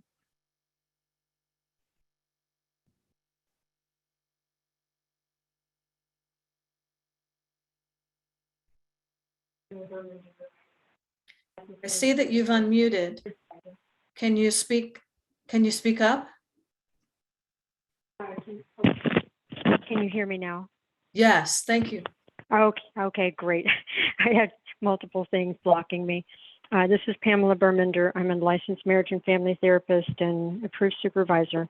And I once again would like to express my appreciation for the very thoughtful, diligent deliberation and exploration and discussion on some very difficult and important topics.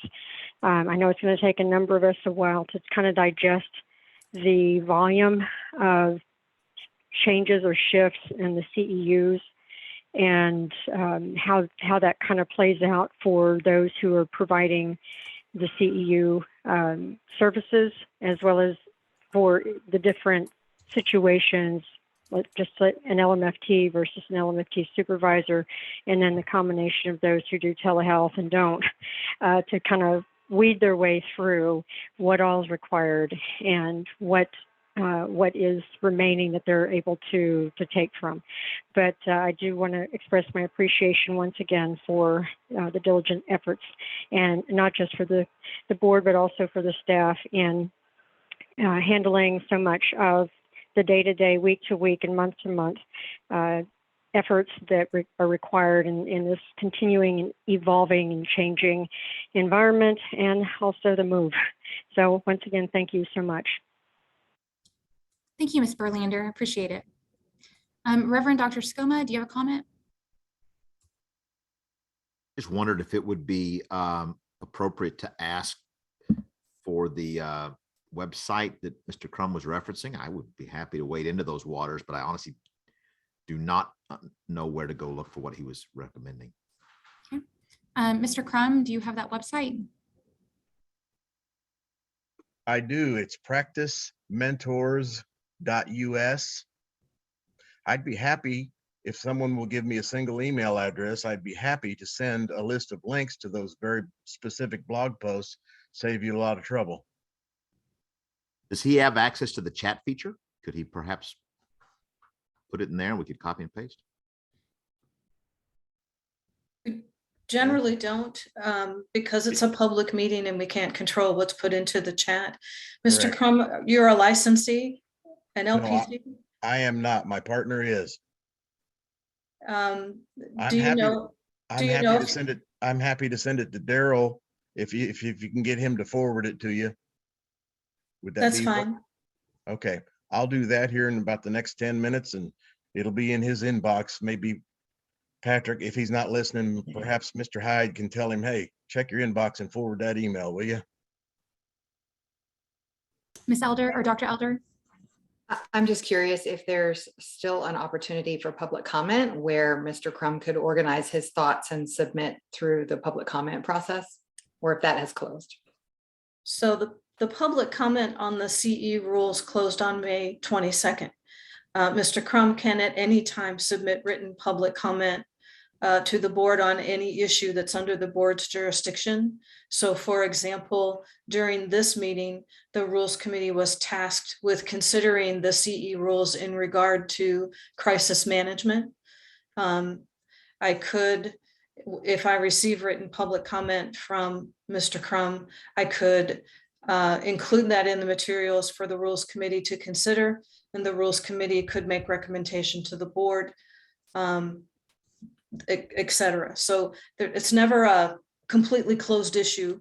Rules do become adopted, they do become effective, but it's a democracy fluid thing, and it's never rarely a final answer. I would really love to hear Mr. Crum's comments. It sounds like he has some important points to make, and I would really encourage him to go ahead and submit that through the established public comment process so that we could receive it as a board. I hesitate to say I'm just going to send some links, because then some of us access certain things and some of us don't. But if he was able to organize his thoughts and valid points in a public comment and submit through that process, that would be helpful. I have done that already with BHEC prior to the LPC board meeting, but I will do it again, and just for you, and send it on, and on we go. That would be great. It sounds like those comments went to the LPC board, but the LMFT board did not get to benefit from those. So it sounds like you've already got them typed up and you could cut and paste, and I would appreciate that very much. You're assuming I can find it in this mess I call a desktop, but thank you. I will do so. Thank you, Mr. Crum. I have another raised hand. Summer Wright. Do you have public comment?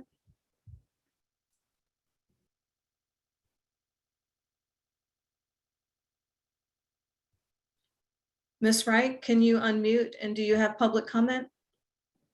Hi, can y'all hear me now? Yes. Okay, okay, good. There was a few different buttons I had to push. I wanted to say that I really appreciate all the work that y'all are doing to like clarify rules and expectations with hours and everything. It's kind of discouraging for me in this meeting, and then I also went to the business meeting at the TAMFT conference, and to just hear how like MFTs are behind in several areas or were left out in several areas. And I know we're a smaller group in Texas, but I'm just wondering what the board could be doing to get more people involved and to involve like the next generation of therapists coming up.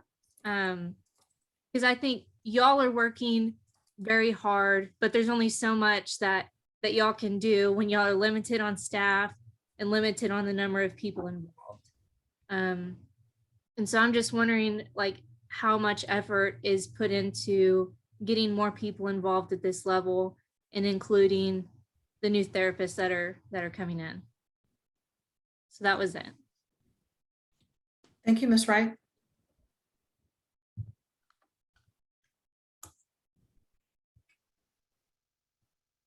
I see no other raised hands. So I believe that completes public comment.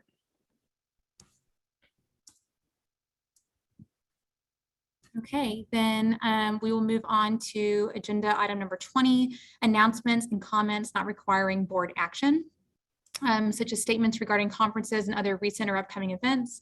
The only other upcoming event that I mentioned earlier is the AMFT RB conference in September, which I will be in attendance, and hopefully one of our staff members will be too. Dr. Elder is going to be speaking at TCA. Dr. Elder, do you want to say anything about that? You're muted. Thank you for that reminder. So I will be presenting at the TCA conference, the update on MFT board rules, and Dr. Barti has volunteered to be a part of that. So we'll be presenting together. That was a great song and dance last year. Sounds like it's Act 2 now. And so I appreciate that. And we'll be presenting at the conference in early November here in Dallas. Excellent. I also forgot to mention in my board report that I presented at the TAMFT Student Conference back in June as well. So are there any other announcements that we need to make? Okay, then I believe that we are on to agenda item number 21, which is adjournment. So do I have a motion? Madam Chair, I would love to make a motion to adjourn for today. Okay. Second. Okay. Any further discussion? Okay, then all those in, Hang on just a second. The only thing I wanted to say is I really appreciate your expediency and how you handled this board meeting, that we, to cover this many items in basically 3 hours. I really hand it to you, Dr. Merchant, that thank you. this board is, it is so well done. So I just wanted to give you kudos to your management of this board meeting. Well, Thank you. thank you. I appreciate that. I was also just wanted to say I appreciate everybody's just hard work and comments and thoughtful. Anyways, this is good stuff, and I feel like we had some good conversation today. And just thank you all for being present and attentive and good work.